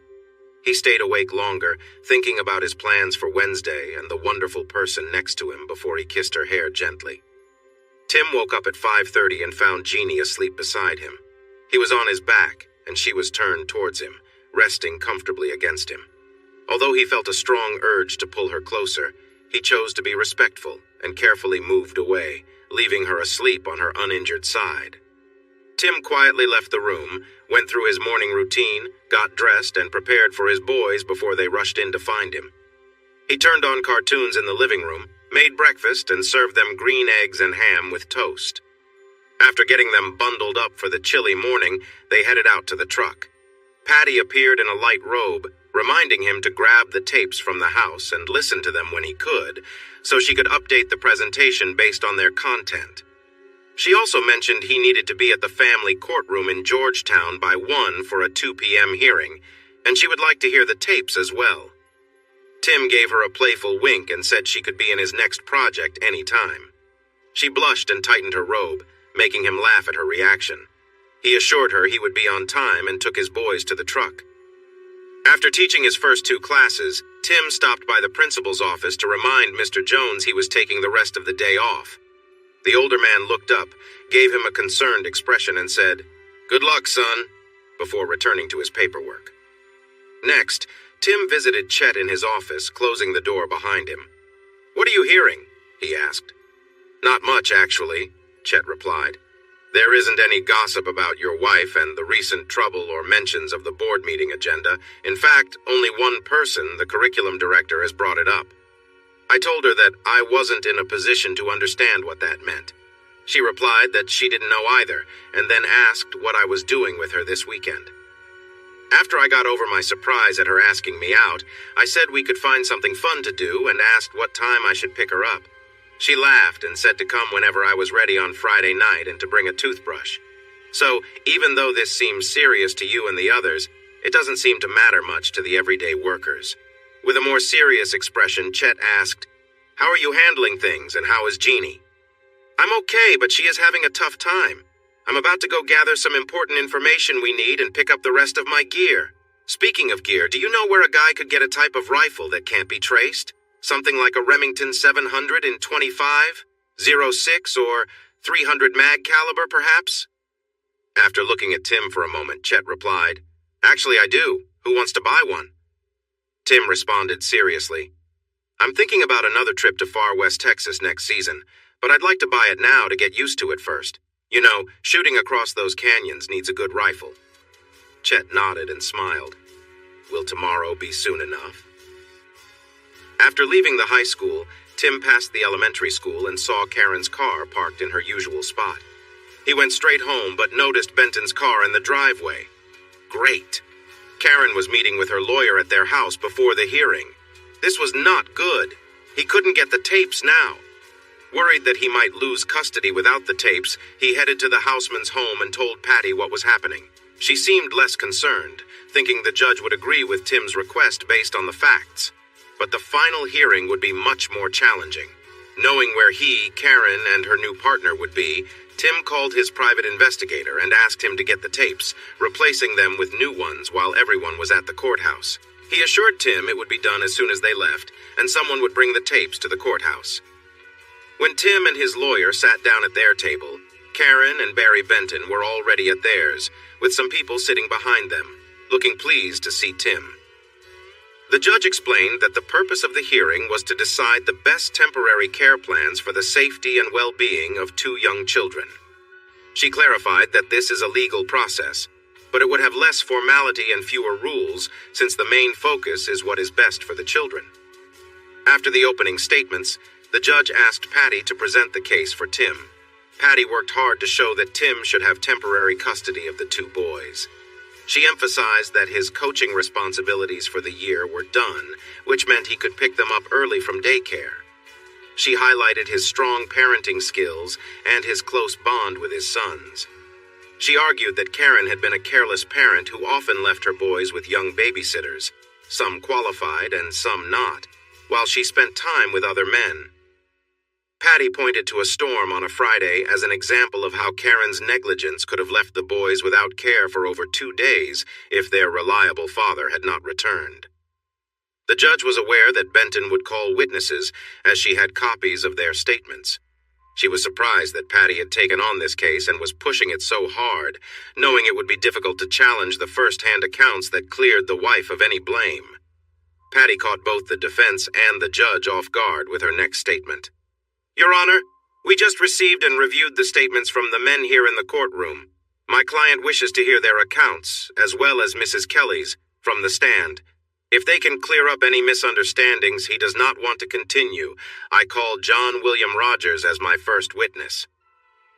As J.W. was being sworn in, the wives of Barry Benton, Frank Hughes, Joe Ward, and John Allen entered the small courtroom and sat in the back row. The expressions on the husbands' faces were quite revealing and filled with concern. It all started with a phone call from Jeannie to Frank Hughes's wife, Jamie. Jeannie wanted to talk to someone else because the story seemed suspicious. Jamie repeated what her husband had said was the truth, but Jeannie's mention of Karen being there with the men sparked the other women to come to the hearing room, clearly upset. It turned out that the men had not told their wives that Mrs. Kelly had also been at the poker game and had spent the night with them. Patty guided JW through the testimony they had practiced, asking questions that drew out the details they had prepared with just enough variation to sound real.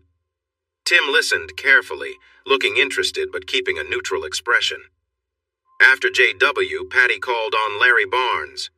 As he took his seat and was sworn in, Jeannie Barnes limped in and carefully sat in the front row behind Tim.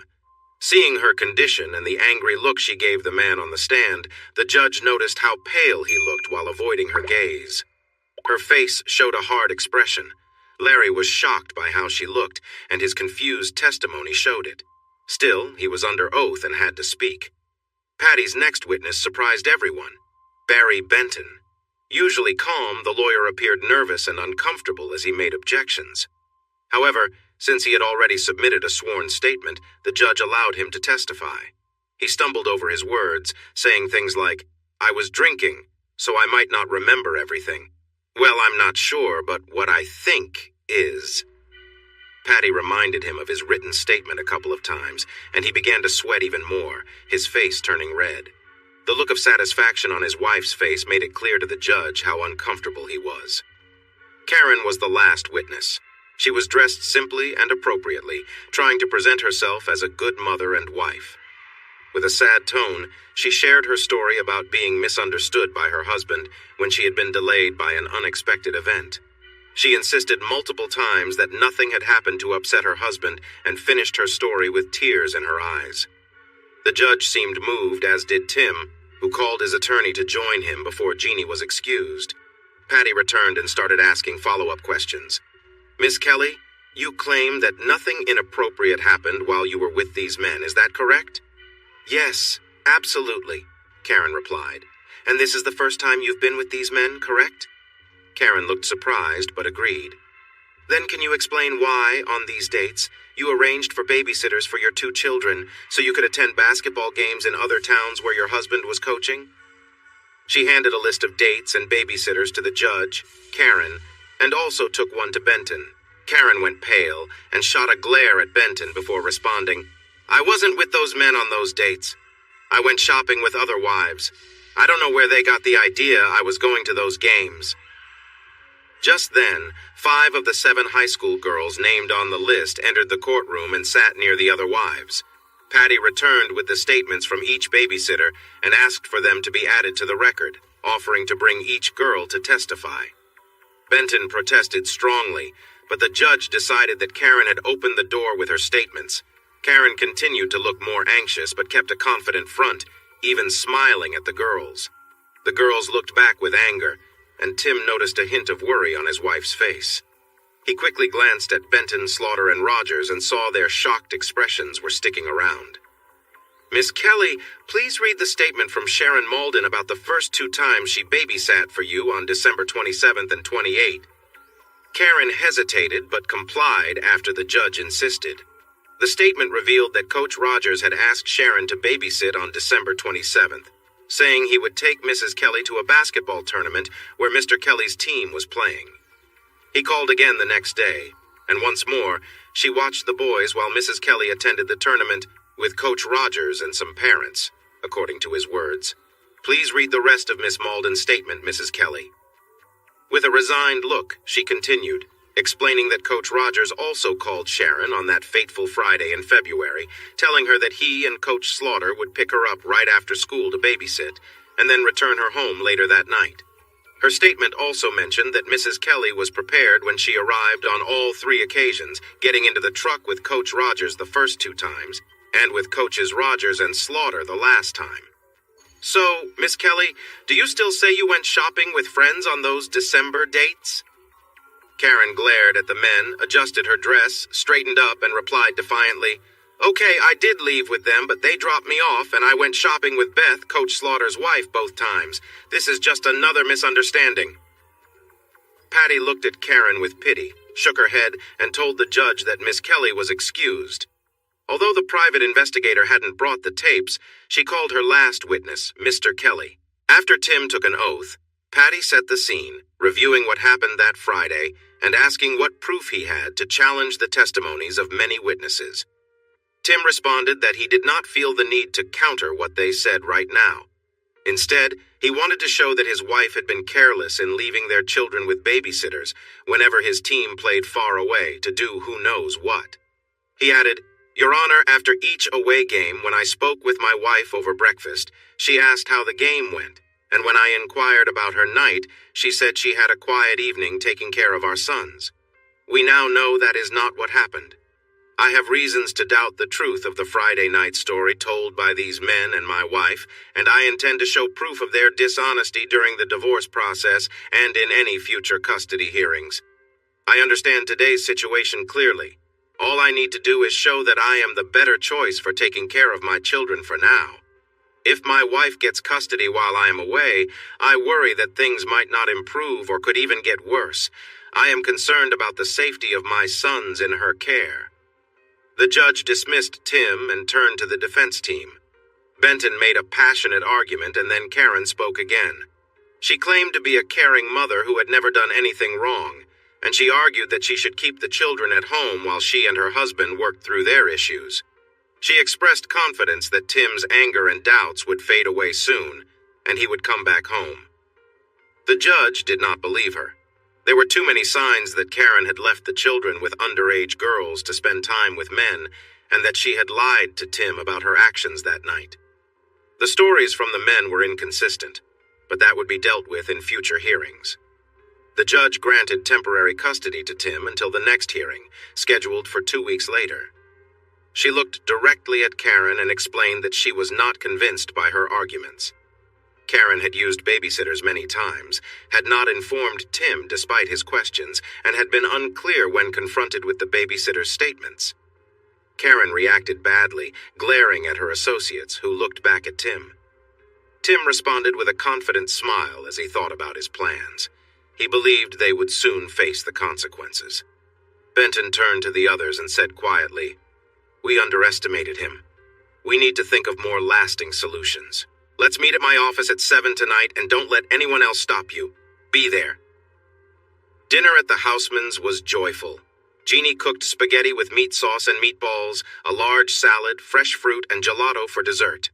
The atmosphere felt festive with Andy, Eric, Cassie, and their children present. After the meal, the men gathered in Jimmy's office to listen to the recordings from the previous night brought by the private investigator. As they listened, Tim's anger and concern grew. "They are unbelievable!" Tim exclaimed. "Their pride and lack of care for others is shocking." Andy spoke calmly, warning, "That's true, but did you hear the threat in what Benton said to Katie? She threatened them if she didn't get her sons back. Benton promised to help her, saying they would do whatever it took to make it happen. Rogers told her not to worry. There are multiple ways to solve problems." Those may seem like friendly reassurances or threats to you, Tim. "I hope they do come after me. They have no idea what I'm capable of," Tim exclaimed. "Just make sure your boys don't get caught in the middle, Tim," Dr. Eric advised. Tim replied, "They won't hurt the boys. Karen would protect them fiercely. If Andy's right, they will try to catch me alone, or with someone else, but not the boys." They returned to listening to the audio recordings from the phone and house. The conversation showed they had done what they denied under oath, and that they planned to create a false story before the hearing. When the tapes finished, Jimmy said, "They are in big trouble. At the hearing, Judge Williams will hear about the conspiracy and send them straight to jail for lying and planning to lie." Tim then played the video of Karen's earlier moments with JW, Steve, and Frank. By the time they finished watching, he felt completely armored against Karen's influence. At Andy's request, they focused on the upcoming Board of Trustees meeting. After discussing their options, they agreed on a plan that would lead to the dismissal of all the teachers involved and the removal of 2 board members for unethical behavior. They also developed a special strategy for Larry Barnes, aiming to not only get him fired, but also to increase the consequences he faced. Thursday started bright and sunny, matching Tim's good mood. Jeannie had again slept next to him, but this time she wore pajamas while he had on shorts and a t-shirt. They cuddled, slept, and woke up close to each other. Tim noticed that the ice and heat treatment had significantly reduced the swelling on her face over the past day, and her calm sleeping position suggested that the medicine was easing her pain. From one side, she looked like the beautiful blonde Tim knew, but from the other, her appearance was quite different. Because of this, she stayed in and away from others as much as possible, and Eric continued to visit her at home to help her recover. At the high school, Tim found out that both JW and Steve had resigned earlier that day for better-paying jobs at a wealthy school in the West Texas oil fields. Beth had also resigned to teach there, and all three were granted leaves of absence by the superintendent. Tim immediately called Andy, saying, "I won't let them leave. I want them to face the consequences. Should I file a complaint against them for breaking school rules?" Andy shared that he had already talked to David Pierce, his friend and the president of the school board. The board was set to hold a hearing about some serious issues involving Rogers, Slaughter, Hughes, Ward, Allen, and Benton, including claims of bullying and misconduct. "I hear people know you will be there and that you have proof. They even have a meeting planned at Benton's house at noon. His wife left him and is going through a divorce. Makes you feel a bit sorry for him, doesn't it?" Andy asked, with a hint of sarcasm. Tim chuckled. "So, what time should I be there?" "David will start the meeting at 7 p.m., go over the minutes and reports, and then they'll have a short private session. They'll talk about the claims and the rules, then let the board or teachers speak in private. After that, they will return to the public meeting to examine the evidence and vote. We might have to join the private session or share evidence during the public discussion." David wasn't sure what the lawyer would say. After they discuss everything, the president will welcome motions, they will vote, and then continue with the regular meeting. "Let's meet in front of the admin building at 6:30 to see when the board's lawyer wants us to speak." Tim agreed and returned to his usual routine. Chet met him at the sports center as the athletics period began. He quickly informed the athletes that coaches Slaughter and Rogers had stepped down, took some questions, and let everyone know that Coach Kelly would lead the off-season strength program. The news was met with cheers and clapping, as Coach Kelly shared his exciting plans to help them improve their skills. The workout was the most energetic that Tim, Chet, or the other coaches had seen, and Tim felt delighted by the enthusiastic support from the kids and his fellow coaches. His afternoon classes went smoothly, and he left promptly after his last class ended at 3 p.m. to pick up his sons. As he walked out of the daycare center with Mrs. Gonzalez, he held Mark in his left arm and Patrick in his right.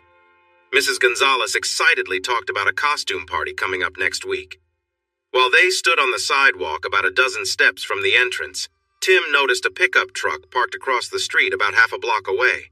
He tried to figure out why the truck caught his attention just as it began to move forward.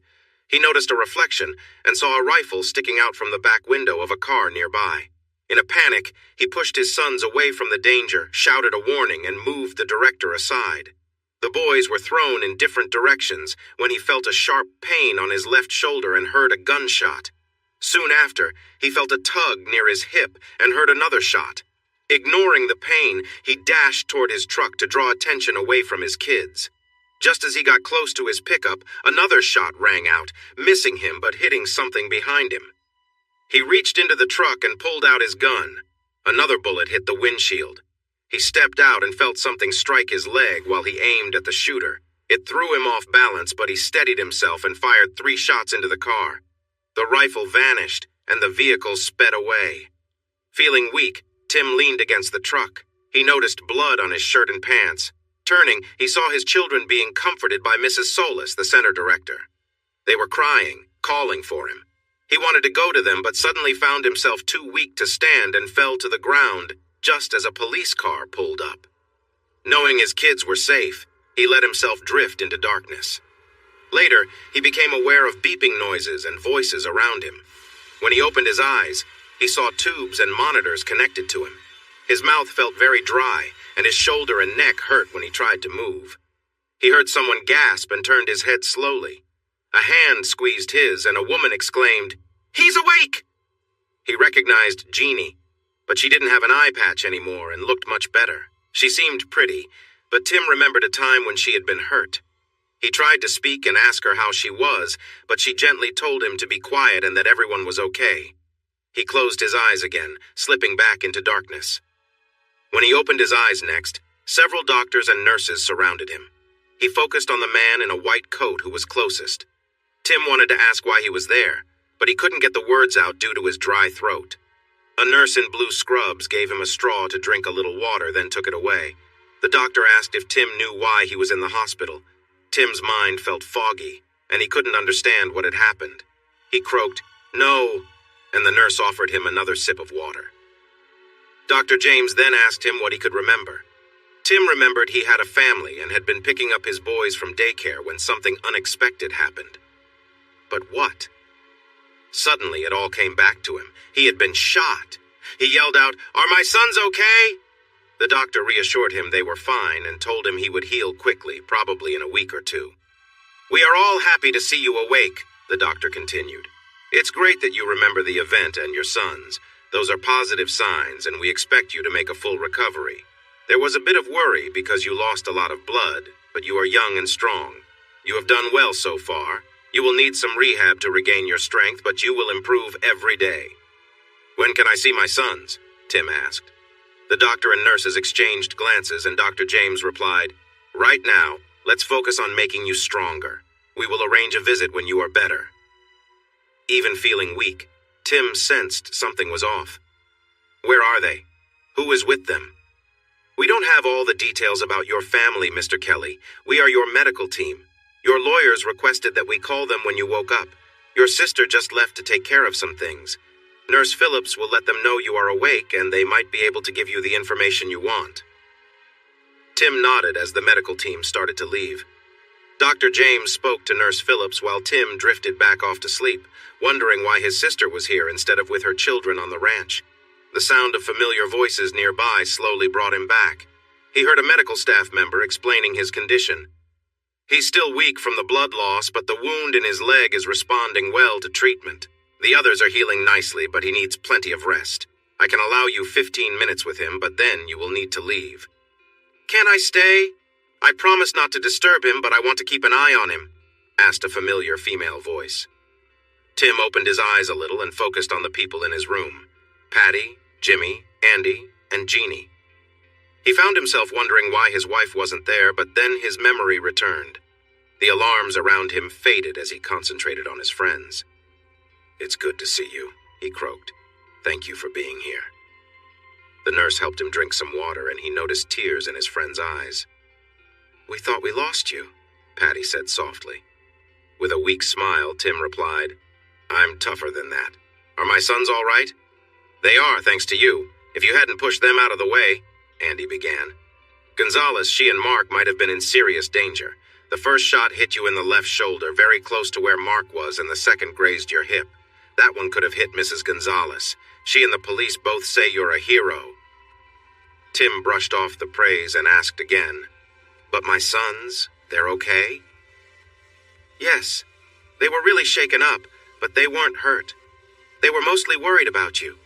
Mrs. Gonzalez took them inside and made sure they were looked after while the emergency team took care of you and the police investigated. She let them watch through the window so they could see you being helped. It calmed them down a little when your wife showed up. She took them with her when the ambulance took you away." Seeing the frustration in Tim's eyes, he explained further. "I know you don't want them with her, but everything was so chaotic. She came and took them. We spoke to the police about the custody order and thought about going to the judge to stop her from taking them. We wanted to keep them for you, of course, but we knew that wasn't possible. Given the situation, we thought their mother was the best option. It was either her or state care, Tim, and the state doesn't handle traumatized kids very well. So her friends almost kill me, nearly take out Mark too, and she conveniently shows up right after to take the boys. And you think that's a good idea? Are you serious?" Tim asked, clearly upset. Ignoring Tim's question, Jimmy changed the subject. "You saw who shot at you? That's good. The police will be here soon to ask you about it. They've identified one person involved, but they're not sure who the shooter was."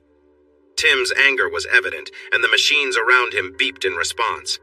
The nurse quickly ushered the attorneys out of the room, but allowed one person to stay behind if she promised to help keep Tim calm. "So, you're the one who's been staying with me day and night pretending to be my sister?" Tim asked.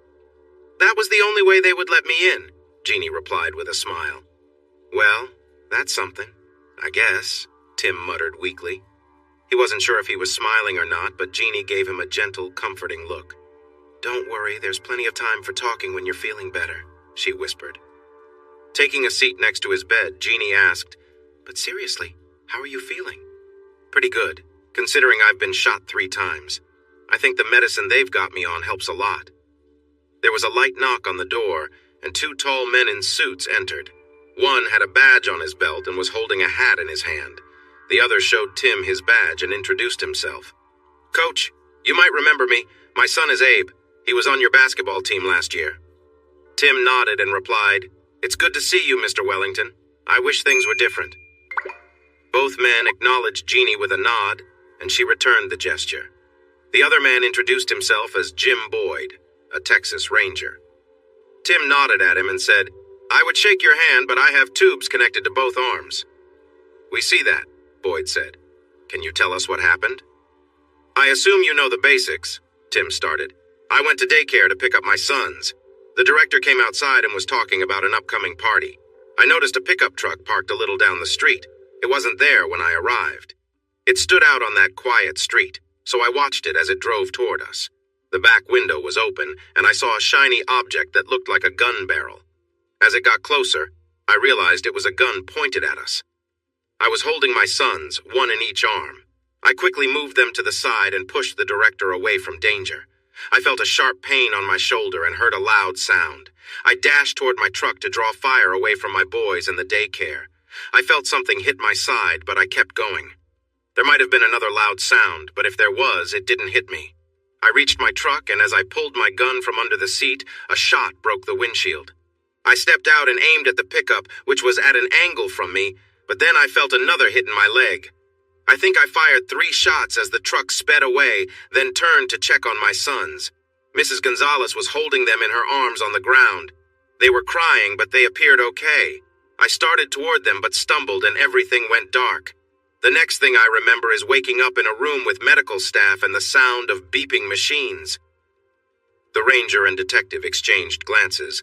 Then the ranger said, "You handled that very well, Mr. Kelly. It's almost as if you have training, but your records show no military or police background. Your description matches the other witnesses, one of whom was watering her plants across the street, and the other is the daycare director."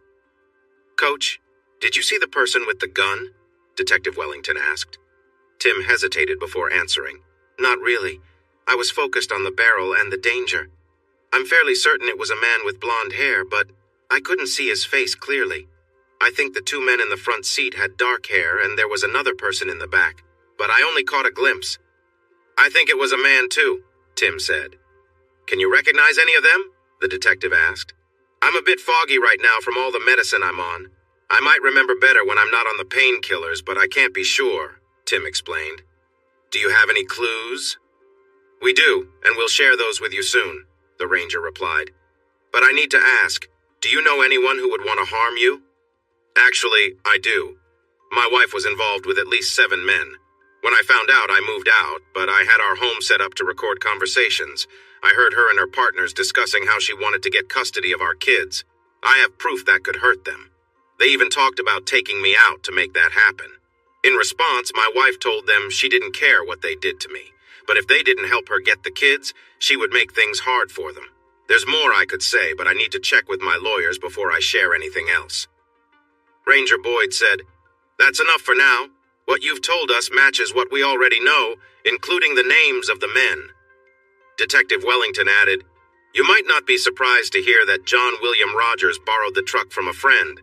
That friend came forward after he noticed bullet holes in it following the incident. Rogers and 3 other men connected to your wife have gone missing. We are looking for them and keeping an eye on the others. For your safety, the sheriff has arranged for a guard to watch over you at all times, and hospital security is aware of the situation.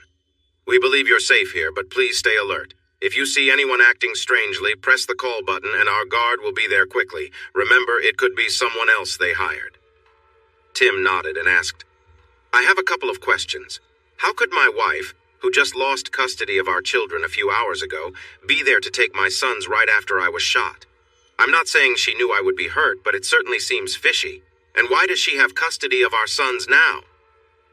The detective replied, "We found that strange too. We were told she was being comforted by a friend who was a teacher nearby after the hearing. They heard the sirens and knew your boys were at daycare, so they rushed to the scene.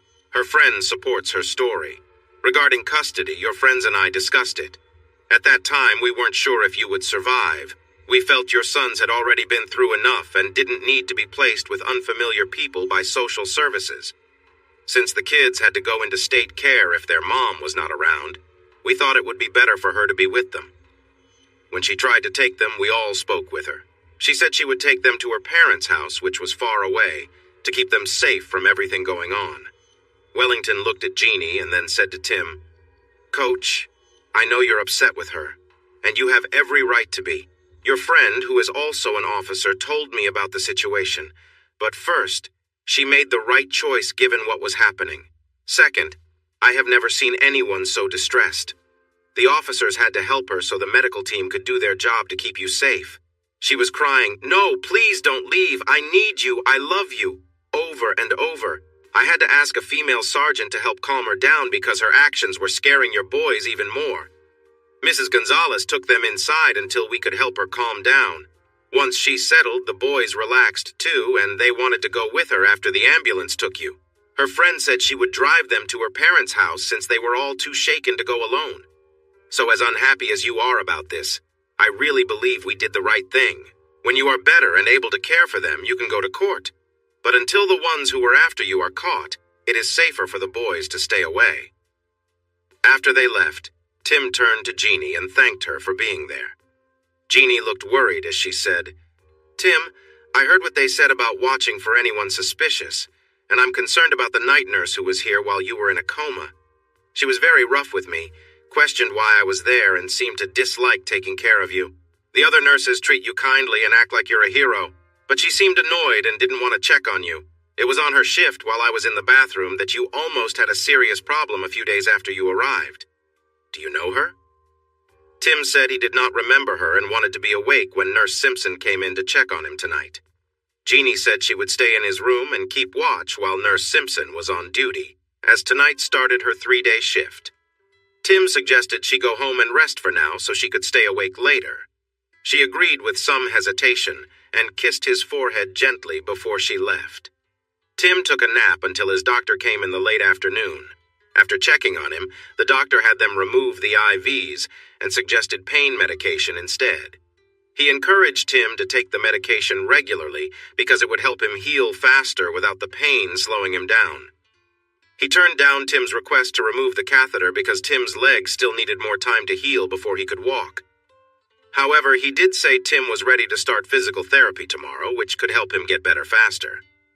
Tim replied that he was already good at using a bedpan and would surely learn to use a urine bottle. The doctor smiled, shook his head, and agreed to take out the catheter, as long as Tim promised not to do more than what the physical therapist said he could. Tim thanked him a lot, feeling grateful. Jeannie came back at 6:30, just before the nurses checked his charts. Tim saw the new nurse give Jeannie a strange look before looking at him with disapproval. Once Miss Phillips left, Tim asked Nurse Simpson, who looked serious, "Do I know you? You seem familiar?" She quickly turned to him, looking uneasy. "I don't think so. I was your nurse for several days while you were in a coma, but you probably don't remember." Tim continued, "That's odd. I feel like I've seen you around. Do you have kids in high school?" "No, I don't have any children. I'm not married and never have been." "All right, I'll keep thinking. I'm sure I've seen you somewhere, maybe with someone I know or at a store. I usually remember faces well, so it will come to me." Nurse Simpson looked a bit upset by his comment. After giving Jeannie another strange look, she left the room. Tim noticed her later at the nurse's station, talking on the phone. She didn't come back until 9 when she brought him his pain medicine and a glass of water. She also brought water for Jeannie and offered it to her with a smile that didn't seem very warm. Jeannie accepted it and took a sip. Tim took the pills and the water, swallowing them quickly. Nurse Simpson seemed satisfied, turned, and left. As soon as she was gone, Tim spat the water back into his glass through the straw and showed Jeannie the pills he still had. Jeannie did the same with her water. "What's next?" he asked. Jeannie answered, "I'll pour the water into plastic cups in the restroom and hide them in the shower. You hide the pills in your bed. Then we both pretend to be asleep. We might be wrong, but we need to stick to the plan. Something feels off with her and we can't take chances." 10 minutes later, Nurse Simpson returned and found Tim pretending to sleep in his bed while Jeannie slouched in her chair. Simpson smiled as she took a syringe out of her pocket and rolled up Tim's sleeve. "What are you giving him?" a rough voice asked from the doorway. Surprised, Simpson quickly composed herself and said, "Just something to help him sleep. He needs to rest to get better." "That's odd," said the voice. "There's nothing in his chart about an injection. I should call the doctor for confirmation. Please hand me the syringe and take a seat over there." When she didn't respond right away, he took the syringe from her. Tim and Jeannie opened their eyes and looked at Simpson. Tim asked sharply, "Which of the shady characters are you working with? I suspect it's Jeannie's husband, Larry, but maybe Benton is paying you, or perhaps you're involved with Rogers. Which is it?" The nurse appeared frightened and said she didn't know any of those names. An orderly from the lab came with hospital security. He took the syringe, the glasses of water, and the pills for testing. The police officer and hospital security asked the nurse what they would find in the syringe. When she refused to answer, the officer told her, "You don't have to answer my questions. You have the right to remain silent," and began to read her rights. After he finished, he added, "Now that you know your rights, I believe we will find something harmful in the syringe, and something that could put both of them to sleep in the water and the pills. If we do, you could be charged with trying to harm Mr. Kelly. You would lose your nursing license and face 10 to 20 years in prison.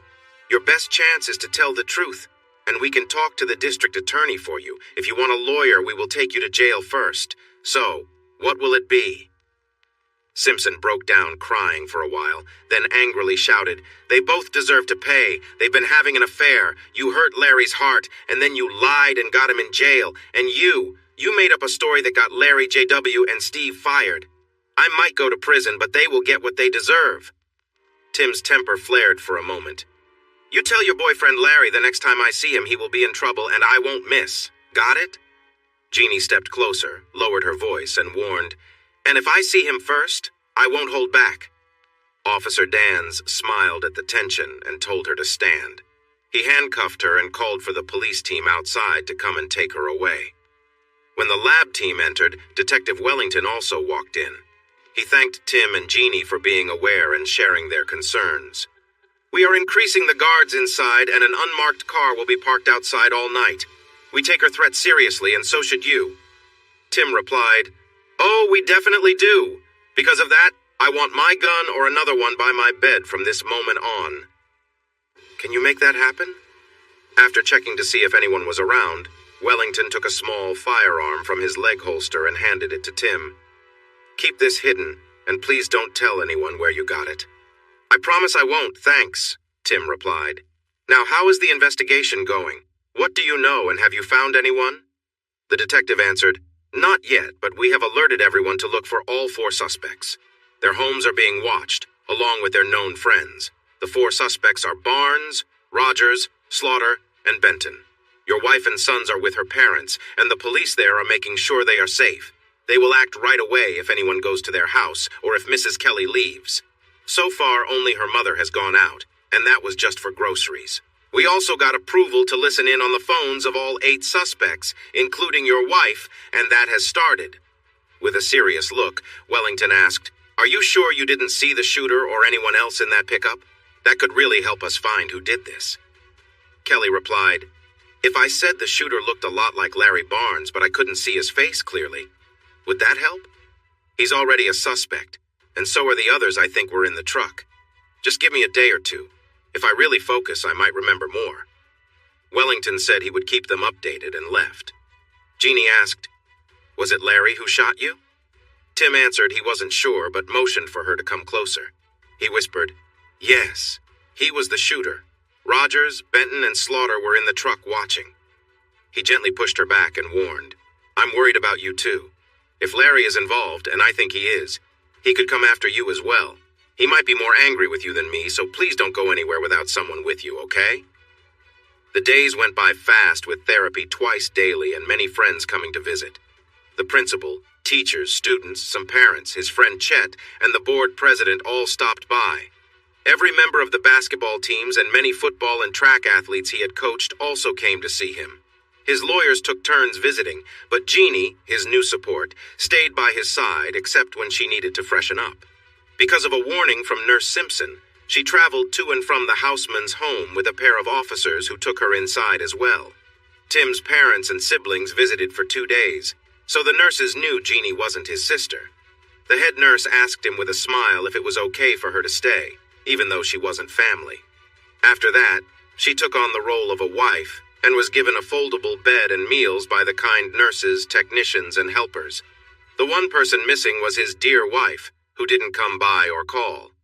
On the 4th day, Tim called his in-laws home and spoke to his father-in-law. "Good afternoon, Gramps. How are you?" "Tim, I'm fine. We have Karen and the boys here, safe from all the trouble. They are doing well, and so is Mother. The real question is, how are you? We heard you survived and are getting better, but we haven't heard anything new in a couple of days." "I don't see why you haven't heard more. Karen is listed as my spouse, so she can get updates from the nurses anytime. You, your wife, my sons, and Karen are all on my family list, so you can all come see me anytime. In fact, I want to see my sons soon. I'm up and moving now, doing physical therapy, and I'm close to being released. I think it would help them to see me doing better after what they last saw when I was hurt." Tim heard his father-in-law gasp, and when he spoke again, his voice was shaky. "We're not sure they are ready for that. They are still affected by what they witnessed. Maybe it's better to wait." "Okay, then let me talk to them and reassure them I'm fine," Tim insisted. The line grew silent for a moment, but he could hear whispering. Then his father-in-law said, "Call back tomorrow. We'll see about it then." Tim felt frustrated. "How about this instead? If you don't let me talk to my sons now, the police will be there tomorrow to take the kids and file a complaint against Karen for breaking the order, and then none of you will see them again. Which would you rather have? All I have to do is get my lawyers involved and you'll be in real trouble. Or you can let me speak to my sons and bring them to see me tomorrow. Which do you choose?" The line fell silent again, and then he heard Karen say, "Patrick, your daddy is on the phone. Would you like to talk to him?" Patrick shouted with excitement, grabbed the phone, and began speaking quickly. "Daddy, are you okay? You were hurt by bad people and you were bleeding. We were so scared and they wouldn't let us come to you. They said you might not make it. Are you all right now?" In the background, Tim could hear Mark saying, "I want to talk to my daddy too. I want to tell him I love him and I want to hug him and help him feel better." Tears filled Tim's eyes, but he responded with equal enthusiasm to Patrick. "Daddy is doing well. Those bad people hurt him and made him bleed, but he's getting better and the police will catch the bad ones. They will face consequences for a long time. Daddy wants to see his boys. When are you coming to see me?" "I have to stay here for a few more days, but soon I'll be going home to get my boys. Then we can all be together. Would you like that?" Patrick shouted. "Yes, Daddy is coming home to get us so we can all be together." "Patrick, can I speak to Mark now?" Tim asked once Patrick settled down. Mark took the phone and said seriously, "Hi, Daddy, I love you. When I come to see you, I'll bring my doctor kit and help you feel better." "Thank you, my special little one. I know you're a great doctor who can make me feel better right away. When are you coming to see me?" "When will we see Daddy, Mommy? He wants me to come help him." "Soon, baby, soon. Can I talk to Daddy now?" "Daddy, Mommy wants to talk to you now. I love you, Daddy." "I love you too, Mark. Be a good boy." "Tim, can we talk?" Karen asked softly. "The boys are in the living room with Mom and Dad now." "What do you want to talk about, Karen?" Tim replied coolly. "Tim, I can't express how sorry I am about all this," Karen said, her voice shaky. He could tell she was barely holding it together, but Tim couldn't stop himself. "What exactly are you sorry for, Karen? Are you sorry for what happened to our marriage and family?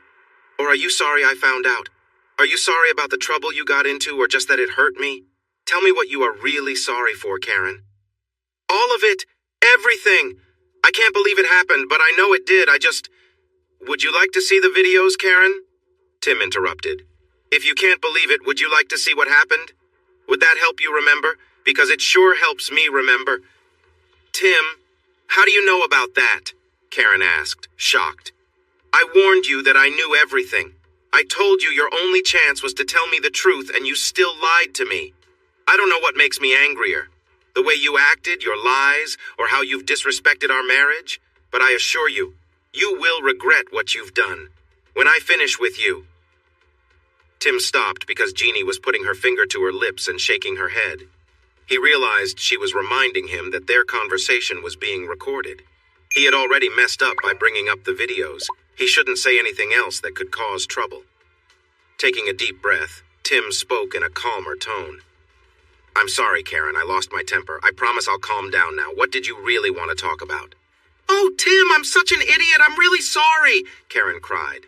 "I know, Karen, I know," Tim replied. "Let's set aside your guilt for now and talk about something else. Can you bring the boys to see me tomorrow? I would really like to see them. That's what I wanted to tell you, honey. I want to, but I'm worried. The men who hurt you are still looking for you, and I fear for the boys' safety. Can't you understand? I don't mean to keep them from you, but I'm scared." "Why, Karen? How do you know they are still after me? Have you spoken to them?" Tim asked. Karen was quiet for a moment, so Tim pressed on. "If you have talked to them and don't tell me, you could get into serious trouble. That means you might not see your sons again until they are adults, if they even want to see you after so many years. Think about that. So have you talked to them? No point in lying. I can check your phone records before the next hearing, and I will tell the authorities if you have. Tim, I promise I haven't contacted them. Barry called me at home the night after you were hurt and said they had taken care of my issue. My parents were right there, so I tried to make it sound casual. I told him that you had been shot 3 times and had to have several surgeries, but you were expected to get better. He cursed and told me not to worry. They would come up with another plan. I said sincerely that I love you and am hoping you recover, and they should too."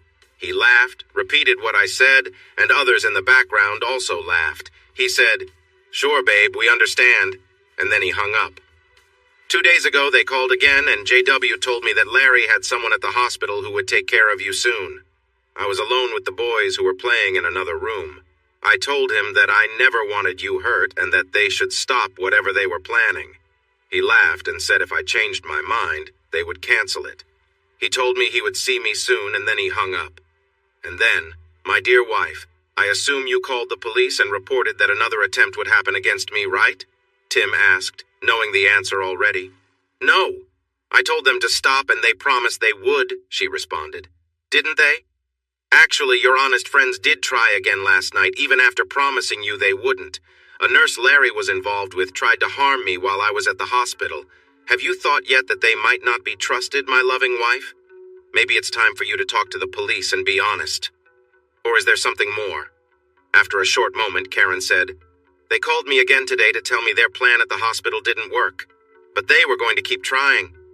I was all alone and yelled at them to stop, that I don't want you hurt. I told them again that I love you and I want us to stay married and grow old together. I asked them to leave you alone. They laughed at me and said they wouldn't stop until you were hurt. They also said they would come for me soon. I told them I wouldn't go, but one of them said, Oh yes, you will, or he won't be the only one in danger. Then he mentioned that I would like Mexico. I cried and said I wouldn't go, but they hung up on me. And then you called the police, right? You were worried about our sons, so you told the police about another plan to harm someone, and that you and your family had received threats. Is that right? Tim pressed her.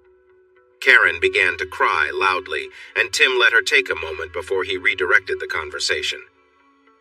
Did you call the police about this last threatening call? Sniffing, she replied, No, I'm scared of them. If I tell the police, they might hurt me. So the people you trusted, who you left your marriage for, are now threatening you and maybe our sons and your parents if you won't go to Mexico with them. Wow, Karen, your judgment in this is shocking. What happened to the good person I married?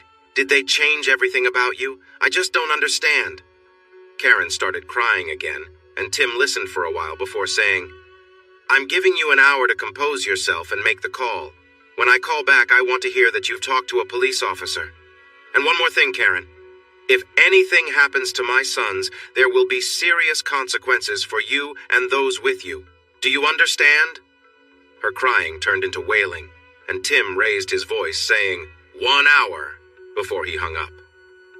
Jeannie calmly reminded Tim that their sons were being watched, and anyone approaching them would be arrested, so they were safe. She also told him that their phones were monitored, so he needed to stay calm and not make threats. He nodded, took a deep breath, and promised to do better. Just then, Andy came into the room as Tim returned from the bathroom with his walker. Jeannie hugged him and told him to take good care of her patient while she went to the houseman's to clean up. Tim reminded her to eat well, but she laughed and said she preferred the hospital food because it helped her lose weight. Tim looked her over and said, "Well, don't lose any more. You look great just like this." Jeannie rolled her eyes and waved him off as she walked out the door. The officer who was there to assist gave a sly smile and followed along. Andy and Tim watched Jeannie walk away, admiring her, and Andy said, "She really is almost perfect, isn't she? If she weren't so kind and already involved with one of my friends, I would be thinking about her all the time." Tim replied, "Sure, she's incredibly nice and is married, but that doesn't stop me from noticing how great she looks." "Well, now that you've said that, maybe I wasn't being entirely honest about my thoughts," Andy admitted. The friends laughed together. Andy was nearest when the phone rang, so he picked it up. He told Tim it was the police chief from Karen's hometown, then handed him the phone. "Hello, Chief," Tim said. "I just had a very interesting call from your father-in-law and your wife. I was hoping to receive some information after your last call, so I was really pleased. When she told me everything, along with some extra details, I felt even better. We could possibly charge her with interfering with an investigation, but I'm planning to save that as a backup if needed. Are you okay with that?" Tim answered, "Chief Lewis, I'm fine with however you decide to handle this. I just want those responsible caught, put on trial and punished. I'm tired of hiding and watching.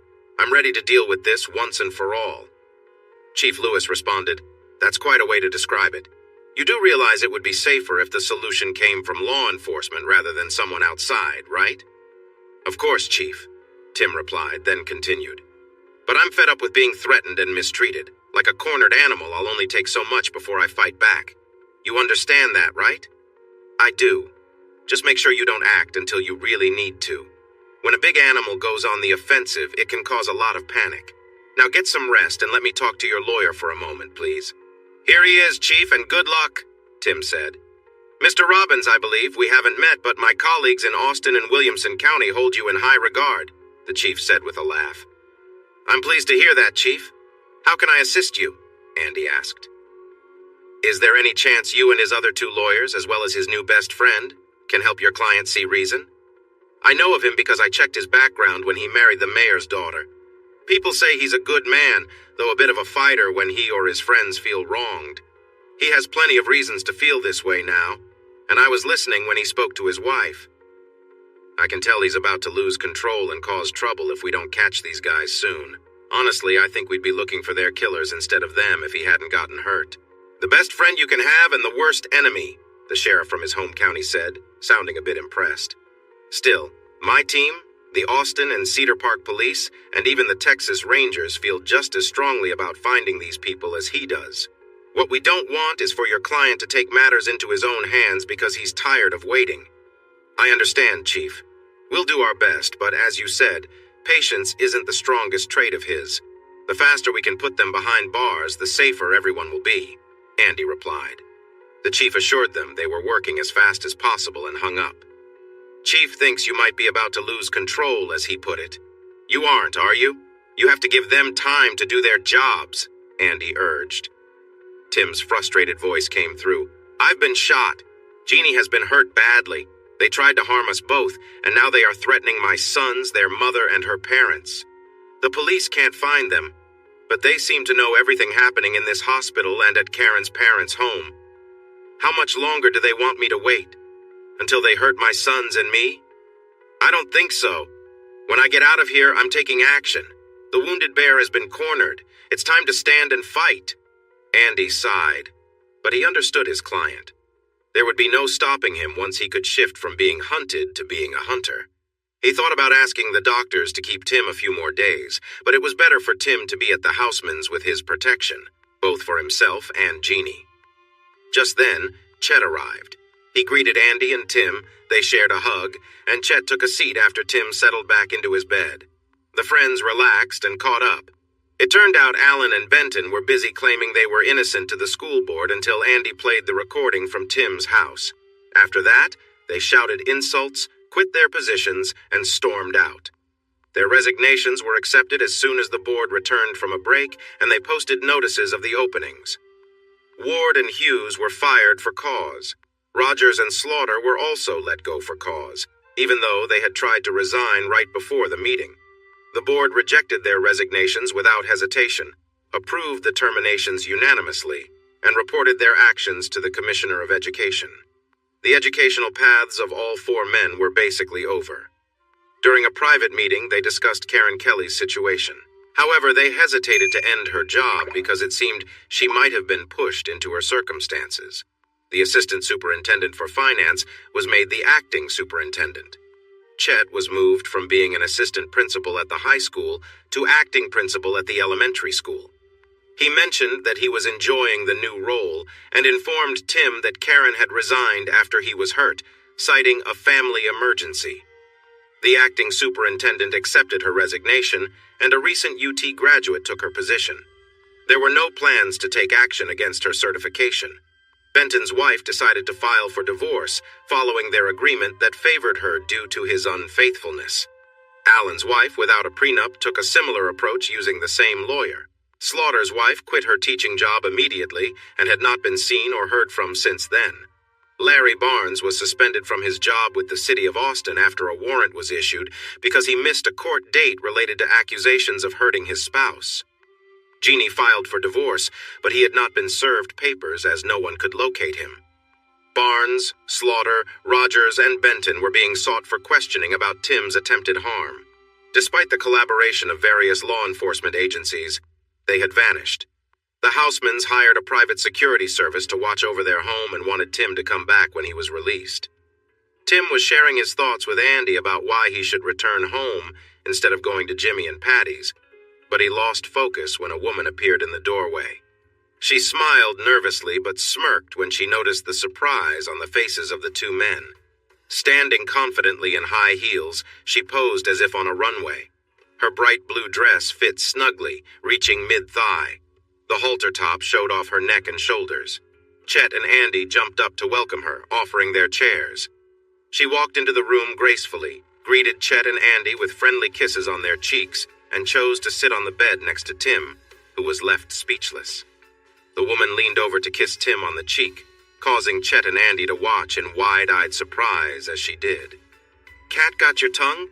she asked with a playful smile. After a moment's pause, Tim raised an eyebrow and replied, "Okay, who are you?" She gave him a playful look and said, "Whatever do you mean? I only left a few minutes ago and you've already forgotten me?" Tim looked her over carefully and then replied, "The girl who was here a couple of hours ago in jeans and a sweatshirt is a friend. I've known her for 2 years, but I've never seen her in high heels or red lipstick, and I don't think she has a short blue dress like that. So, who are you?" Andy and Chet jumped in with goofy lines like, "Are you a movie star? And did it hurt when you fell from heaven?" Jeannie smiled but pretended to be annoyed. "Can't a girl wear a dress without getting cheesy compliments from you guys?" "Not when she looks like that," Chet replied, lowering his voice. "Hey there, I'm heading to a steakhouse for dinner, then to a nightclub for some dancing. Wouldn't you like to get out of here and join me for some fun?" Jeannie turned away from the bed, stepped on a stool, and then sat down next to Tim. She was at an angle to Chet and Andy, and as she sat, her dress slipped up a little. She crossed her legs gracefully, which made her dress slide up even more, giving them a view of her white lace beneath. She gave the boys a playful glance before adjusting her dress and turning to Tim. "I have a great offer for my company tonight. Can you beat dinner, drinks, and dancing, or should I go out with Chet?" Tim leaned closer, admiring her. "I don't think they'll let me out to take you dancing, but if you stay, I'll make sure you have a good time. In a few days, your choice tonight will turn out to be worth it." "So I can either take the fun offer right now or a vague suggestion of fun in the future? Can you be more specific?" Jeannie asked. "Lean over and I'll whisper in your ear," Tim said. As he spoke softly to her, Tim touched her leg gently. Andy and Chet watched, a little envious, as Tim's fingers moved playfully while he quietly talked. They noticed her smile and how she laughed softly, then Tim stopped whispering, giving her a gentle nudge with his shoulder. Jeannie looked back to Chet. "Can I take a rain check on that dinner and dancing, Chet? I'd like to go out, but Tim reminded me I promised to keep him company tonight." I never back out of my promises, so I'll have to decline for now, but maybe another time when Tim is okay." Chet chuckled lightly. "He's doing fine, Jeannie. There are plenty of doctors and nurses around, and he's almost ready to go home. Remember, they're releasing him soon." His tone was playful, and his eyes showed he was joking with her. Andy jumped in. "What if both of us took you out? It could be a double date to make sure you get to dance all night. We can decide who gets to take you home afterward." "Or," Chet added, "maybe we could both bring you home and share a goodnight kiss or two. Sounds better than being stuck in a hospital room with a grumpy patient, right?" Tim raised his hand behind Jeannie and made a funny gesture, saying loudly, "You know they are just trying to charm you, right? You can't trust either of them in a car alone with you, much less both together. They said take you home instead of take you to your home. You can trust me, though." Ignoring Tim, Jeannie replied earnestly, "As tempting as your offers are, guys, I'm still recovering, and I think it's best I stay here to rest. Tim will probably fall asleep soon, and then I can rest too." They laughed and shook their heads as they got up to leave. Chet paused and said, "Don't let him fool you into thinking he's got kinder motives than us. He's been checking you out at school for 2 years, even when you were in coaching sweats. Imagine what he wants when you wear that lovely blue dress." Tim playfully gestured again, and they all chuckled. "Are they right, Tim? Do you have less honorable reasons for wanting to spend time with me?" Jeannie asked with a teasing tone and a wide-eyed, innocent look. Tim moved closer to her, gently touching her arm, and replied, "Maybe I should ask you the same question. You show up here all dressed up, looking lovely. What are your plans, young lady?" Jeannie laughed and said, "Patty thought you'd be trying to sneak a peek all evening, but I told her you were more interested in my legs." She smiled and raised her dress slightly, playfully asking, "So, do you think I have nice legs?" "How many times have I not admired your beautiful legs over the past 2 years when you wore shorts, or even your nice school dresses? Plus, you know I think you have the prettiest legs and a lovely figure. Are you asking for compliments?" Tim responded. Jeannie smiled at him in a way that made him take notice and lowered her voice to say, "I've been worried that you think of me as just a friend. Patty lent me this dress and these shoes, and I came here hoping you'd see a different side of me, not the teacher, not the coach, not the nurse, and not the woman who's been through so much, but a more confident version of myself.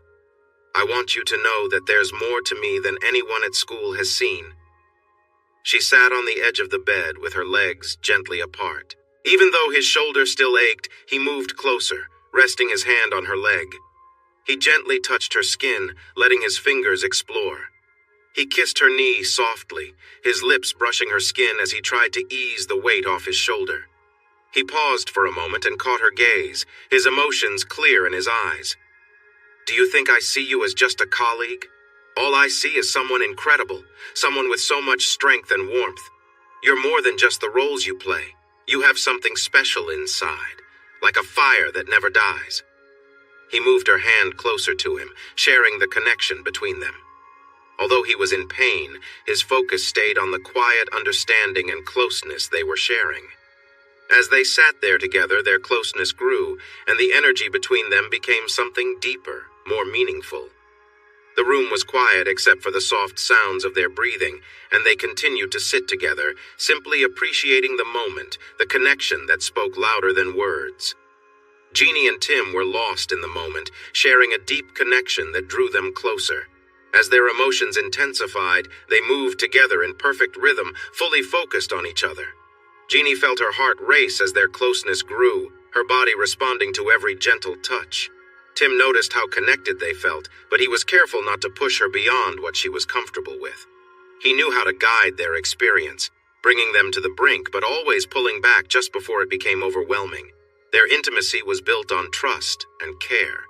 They exchanged a glance, both understanding that they were experiencing something profound.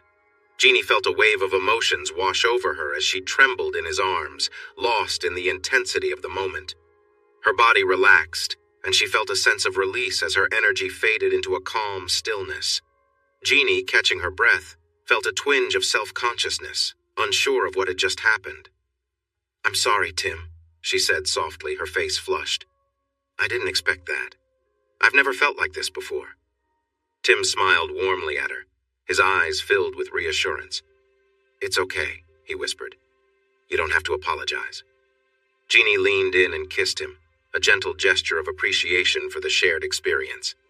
Tim, in turn, wrapped his arms around her, making her feel safe and valued. As their quiet moment lingered, Tim tenderly placed his hand on her shoulder, softly rubbing her back, making sure she was comfortable. Jeannie smiled at him, feeling understood and supported, knowing that their bond was something special.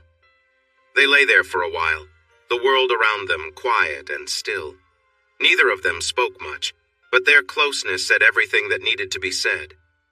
Tim focused on Jeannie as she moved closer to him, expressing her feelings as she neared her peak.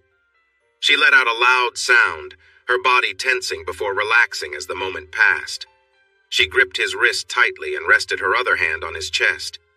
After a moment, she leaned against him, her lower body slipping off the bed, causing her to cry out softly from the overwhelming sensations. Blushing, she quickly pulled away and hurried to the bathroom. After washing up, she returned with a cloth. She cleaned his hands, put on her clothing, and wagged her finger at him. "You, mister, are trouble. You made me faint earlier, and then you didn't stop when I asked. I need to learn how to keep us both in check." Tim smiled at her playful frustration and reached for her leg, but she moved away quickly. "I thought you were going to help me tonight. What changed?" he asked. I'm not sure if I can keep that promise tonight. I still feel a lot, and I worry that if you touch me again, I'll react in a way I can't control. I'm sure everyone in the hospital heard me," she said, laughing nervously. "That will be your punishment for making me react so loudly when you didn't listen to me. Plus, I have to get ready for my classes tomorrow. Some of us have to work." "If you're really leaving, at least come give me a goodnight kiss," he said, pretending to pout. "Only if you keep your hands under the covers. I don't trust you," she said, giving him a playful glare. Tim obeyed, and she leaned over to kiss him, playfully caught off guard when he grabbed her. She struggled briefly, then kissed him back before pulling away with a laugh. "You are so naughty. Good night, and dream of my visit tomorrow after school." "Tease," he said, turning away but smiling as he watched her reflection in the window. She seemed uncertain for a moment, moving closer, then yelped when he turned back to reach for her. It wasn't easy for him, but he enjoyed the playful moment they shared. Sharon smiled awkwardly at Tim's playful tone as she stood near the door, her eyes betraying a mix of amusement and hesitation. She gave him a knowing look and said, "You've got quite the imagination, don't you?" Tim grinned, sensing her reluctance and deciding to ease the tension. "I'm just grateful for all the care you've given me," he said, his voice softer now, trying to lighten the mood. "And maybe I just wanted to make you laugh a little after a long shift." Sharon chuckled softly, relaxing a bit as she stepped closer to check on his vitals. "Well, making people laugh is part of the job too, I suppose," she said, glancing at him with a warm smile. Tim watched as she focused on her task, feeling the comfortable silence between them. "You know, you really take good care of people," he added thoughtfully. "I bet you make a difference in a lot of lives." Sharon paused for a moment, looking at him with a hint of appreciation in her eyes. "Thanks, Tim. That means a lot." She finished checking his vitals and gave him a light pat on the shoulder. "Get some rest. You need it," she said before heading towards the door. Tim nodded, a genuine smile on his face. "I'll try. Thanks, Sharon." With a final glance back, Sharon left the room, leaving Tim alone with his thoughts, grateful for her kindness. The nurse kept her eyes on his face as he touched her, but when he reached for the top of her scrubs to pull them down, she snapped back to reality and stepped away quickly. "No, I can't do this. It's not right, and even if my husband is unfaithful, I'm still married, and so are you, even though—" "My wife is unfaithful?" Tim asked, finishing her thought as a question.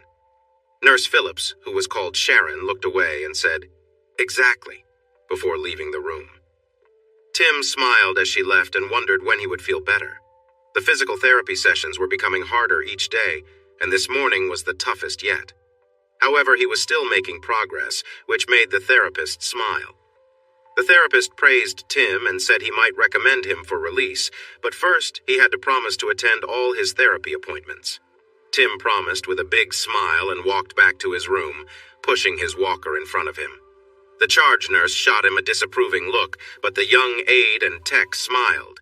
He waved one hand and joked, "I've loved all the care, but I'm ready to leave. I'll never forget you." He walked down the main hallway and turned the corner toward his room. The deputy sheriff guarding him nodded as he passed, and at the end of the corridor, he spotted another officer in a different uniform.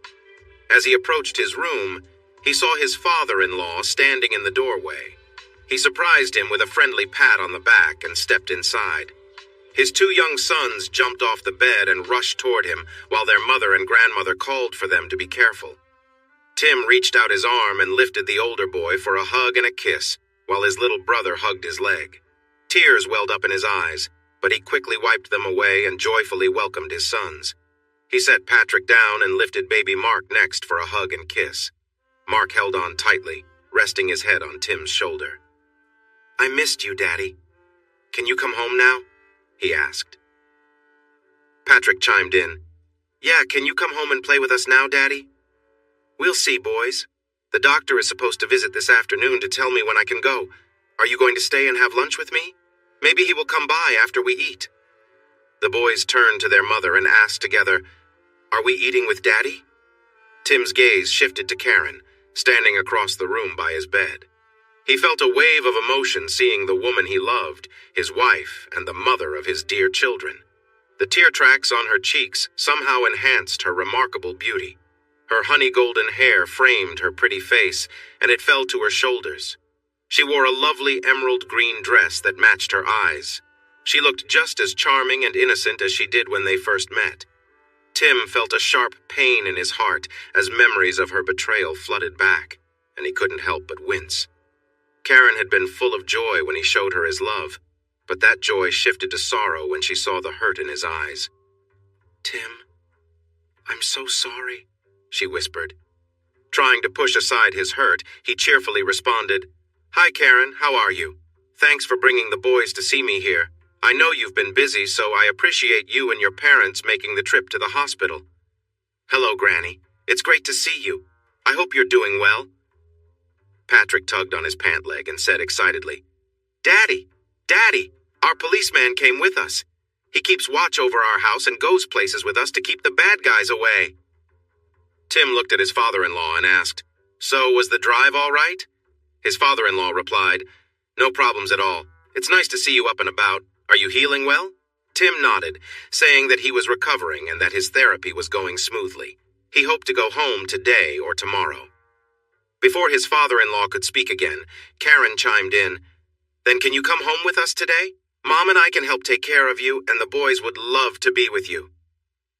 The boys cheered loudly for Daddy to come home, but Tim said, "That sounds like a nice idea, Karen. Let's talk about it a bit later." A nurse peeked into the room and asked if he wanted his meal in his room or in the cafeteria with his family. The boys shouted their choice for him, so he nodded and thanked her. "Boys, why don't you and your grandparents head to the cafeteria and find us a nice table? Mommy and I will be there in a few minutes, all right?" The boys eagerly took their grandparents' hands and hurried down the hall. Tim turned to Karen and said, "I think I'll pass on going home with you. Not for the reasons you might think, but for two important ones. First, my therapy is nearby, and second, while I'm being chased, I don't want to put our sons and your parents at risk.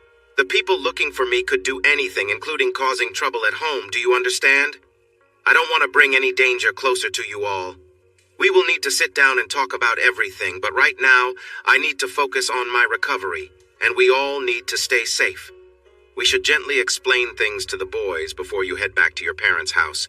But let's enjoy our lunch first and let them wander a bit. I'm supposed to exercise and walk anyway." Karen's feelings showed clearly on her face as he spoke. She felt scared when he kept her there, sad when he said he wouldn't come home, and a mix of hope and fear when he explained his reasons. But when he promised they would talk soon, a wave of hope filled her heart. She knew she couldn't fight back, but at least he was ready to listen now, or at least soon. That was more than she had hoped for, and it gave her a chance to say she was sorry. Lunch was relaxed and enjoyable, even with the officer watching over them. They strolled around the grounds in the nice spring weather and found a big picnic table to sit at. The boys excitedly told their dad all about what they had been doing, While their grandmother shared a few fun stories about the boys, Gramps asked if he would return to work when he felt better. He replied that he wasn't sure. It depended on whether the people responsible had been caught. Gramps then asked if he could manage the house payments if Karen couldn't go back to work. He said he could. After about an hour and a half, the deputy asked them to start back before traffic got busy, and they agreed, even though it wasn't easy. Tim could see that everyone, including his in-laws, wished to return to a happier time before everything changed, when they were a close family, and he was their favorite son-in-law. He wished them well, shook Gramps' hand, kissed Granny and Karen on the cheek, and hugged and kissed his boys. The deputy responsible for their safety led them away, and Tim noticed another deputy watching him. When he returned inside, he saw that deputy on the phone, looking uneasy as Tim approached. Though it wasn't much, he felt a worry about that call. Feeling tired, he used his walker as he walked down the long hallway back to his room. At the nurse's station, one of the nurses called out to him, directing him to the conference room on the right. He went inside and found his doctor waiting with his file and some papers. Dr. Collins happily told him he would be released at 6 o'clock today as long as he followed the doctor's orders and did his physical therapy as planned. Tim agreed and started signing the papers. As he signed, he noticed his security had briefly disappeared, returning after just a few minutes. Was that just a bathroom break or something else? Tim wasn't sure, but when the doctor left, he asked to stay and use the phone. He immediately called the Texas Ranger assigned to his case and quietly shared his worries, keeping his back to the door. Ranger Boyd listened carefully, then replied, "Well, that would make sense, wouldn't it? It seems like they have been one step ahead of us this whole time, and we were starting to wonder if we had a leak. Let me check into it and I'll get back to you. Do you think you can talk on the phone in your room?" Tim was worried and said if he needed to call, he should let it ring twice and then hang up. He would go to the conference room to return the call. As they were saying goodbye, Ranger Boyd excitedly told Tim to stay on the line. Something important had come up, and he needed to check it before talking to Tim. Tim's heart raced as he heard that someone had tried to push the deputy guarding his family off the road, but the deputy managed to escape. Police in the area were looking for the car the attackers had used, which had stolen license plates.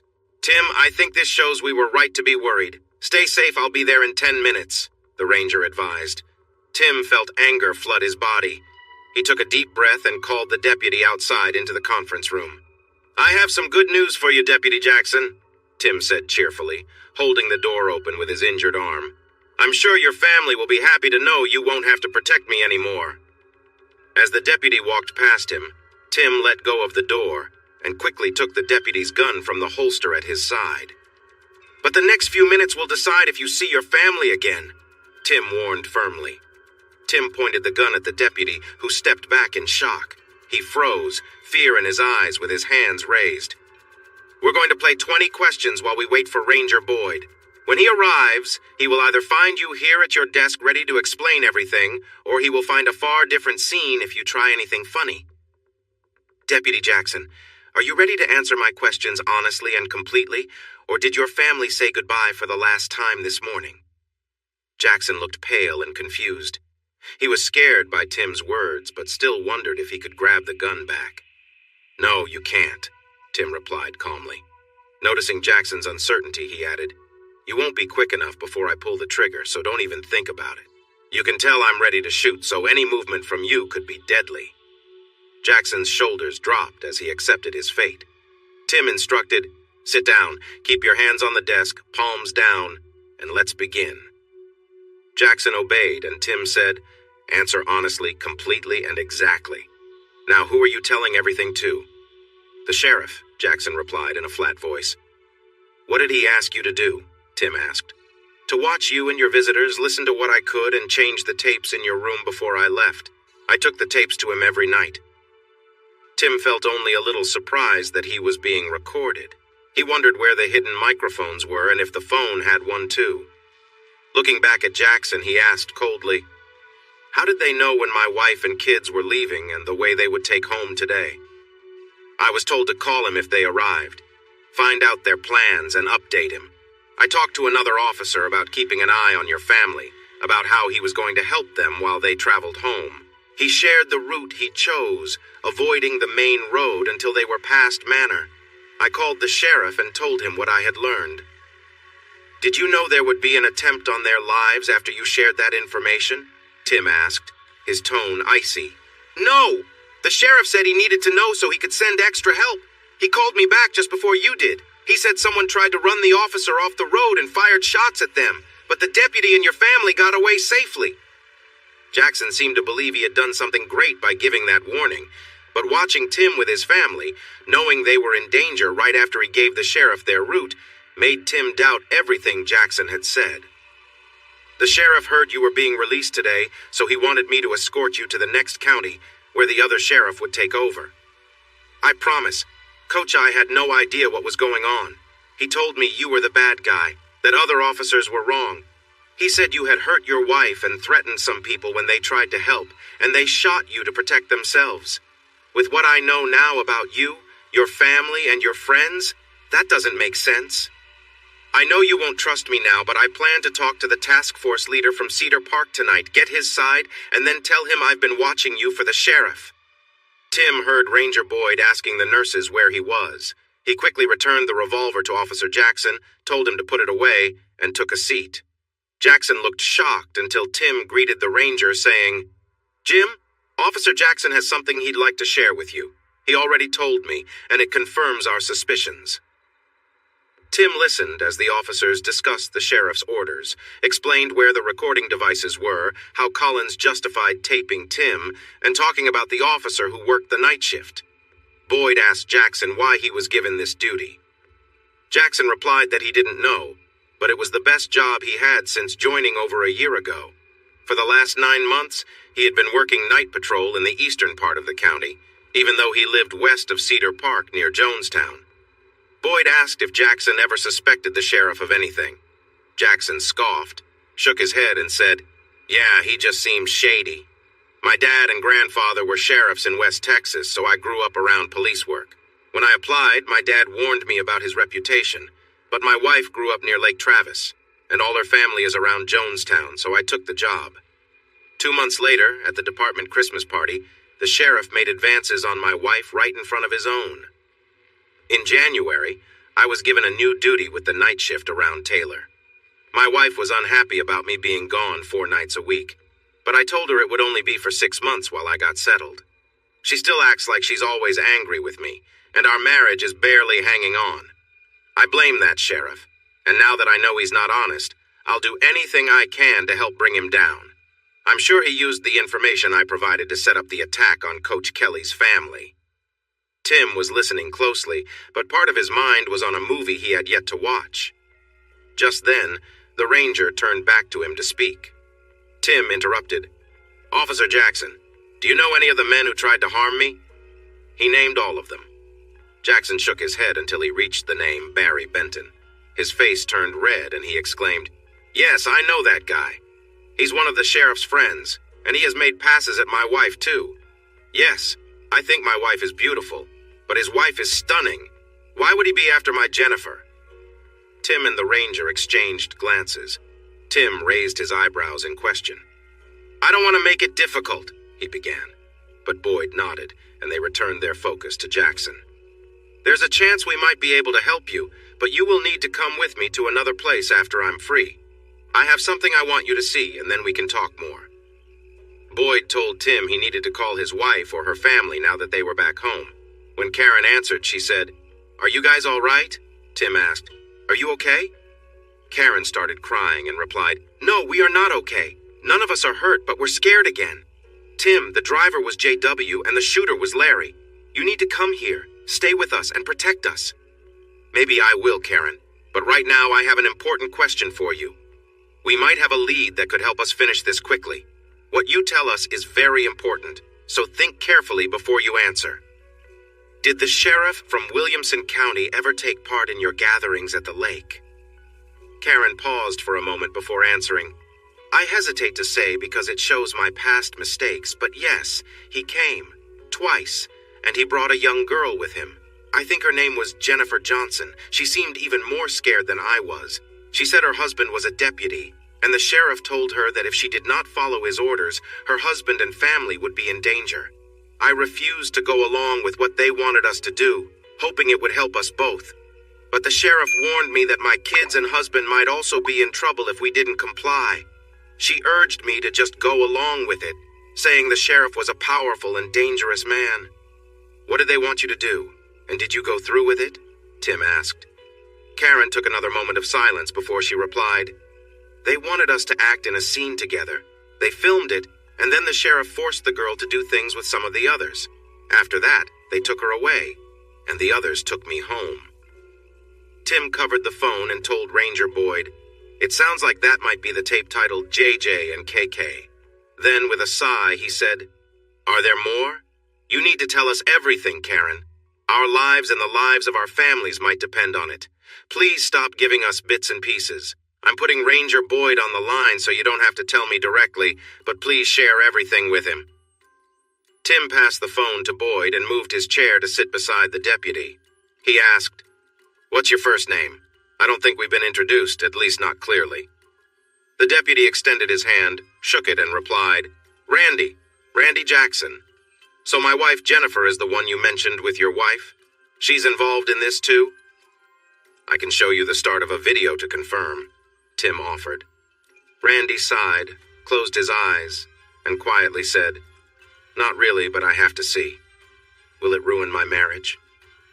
"You'll have to think about her actions and what led to them. Karen said the sheriff threatened to cause harm to you and your daughter if she didn't obey. Since he's your boss, she might have believed he could carry out those threats. What they were doing was very wrong. They were taking advantage of women and forcing them into situations in front of cameras. Yes, these men thought they were something they truly were not." The sheriff, along with his friend Barry Benton, had been involved with both my wife, Karen, and a woman named Jennifer. I managed to get some videos from a source I won't reveal. I have control over them now. If you're interested, I can show you one tape labeled Jennifer J and another marked JJKK. Let's hope neither one features your wife. Boyd had just finished his call with Karen and was listening to the last part. "Deputy, the Jennifer in the tapes is described as a slender brunette, 5'9" tall with long hair and olive skin, but she has bright blue eyes." He paused when he noticed the wave of sadness on Jackson's face and said, "Well, that's surprising. Randy, we need to come up with a plan to take down your sheriff and see that he faces consequences, along with the 4 people who tried to harm us. Do you have any ideas on how we can do that?" Tim asked. Jackson's sadness turned into anger as he looked at Boyd and Kelly. "I might have a plan, but it carries a high risk for us. It depends on Ranger Boyd and whoever he can rely on. This plan follows his instructions to me. Take Coach home in my truck. If he's going to Travis County, a deputy should meet us there. I have to let them know a few hours before we leave so they can ensure our safety, and then take the route he gave me. It's a back road, and I have a bad feeling something will go wrong there that could be deadly, but I'm unsure how. If we follow those orders, Ranger Boyd, how can we make sure we stay safe?" Boyd told Jackson and Kelly to prepare whatever they needed while he called his captain. After about 10 minutes, he asked them what they required and reported back to the captain. He informed them that their supplies would arrive within the hour. Tim leaned forward, looking directly at Randy. "Are you certain you want to go through with this? They want me, not you. I can drive home on my own, and you and the Rangers can help out. You don't have to risk it with me." "Coach, I believe the sheriff wants both of us out of the picture. Either way, I'm committed to doing my job and getting you home safely. If we stick together, we stand a better chance, more eyes, more help. Assuming you know how to handle a gun, can you?" Tim smiled, raising an eyebrow in a playful manner. Ranger Boyd agreed, and they began to set their plan in motion. A wiretap on the sheriff's phone was set up, and following that, Deputy Jackson made a call to him to set the trap. According to the Rangers' plan, they would leave for Tim's home at 5 p.m., giving the Rangers enough time to prepare and get into position. It also gave the sheriff time to plan the ambush with his helpers, which was part of the strategy. Getting permission for the wiretap took some convincing because it was on the phone of an elected law officer, but it turned out to be very important. Randy was correct. The sheriff wanted him and Tim gone because they aimed to use Jennifer and Karen to entertain more elected officials and make more films to sell to the highest bidder. The leaders in Austin debated whether they had enough evidence to arrest or if they needed to catch the other criminals in the act of plotting harm. Tim worried that the criminals still free Robertson, Sauer, Benton, Barnes, and Hughes would escape if they just arrested the sheriff. He insisted they follow through with the plan. His argument won the day, and they left the parking lot well prepared and alert right at 4 p.m. Before they set out, the ranger made Tim a temporary officer for safety on the trip. They expected an ambush along the winding and quiet back road, but just before reaching Cedar Park, a helicopter reported that a large pickup truck had started moving on a side road when they came into view, now hidden behind some bushes near the highway. They could either shoot from their hiding place or try to block the deputy's vehicle at the intersection. The truck was on their right, so Tim turned to the side in his seat to aim his semi-automatic rifle out the passenger window. He kept the rifle inside the car, with the barrel ready to shoot through the open window. Even though his injured arm was in pain, he pushed it aside and focused on the threat ahead. They sprang into action. They rushed out in a big truck with a strong front guard, and the passenger in the back seat started shooting at Tim and Randy as they broke from cover. Randy hit the brakes hard and swerved left to give Tim a better shot. Tim fired at the truck, aiming for the driver. The truck swerved right and ended up in a ditch across the road, but managed to turn and drive away. As he aimed his rifle at the fleeing truck, Tim recognized J.W. was driving and saw Sauer in the passenger seat.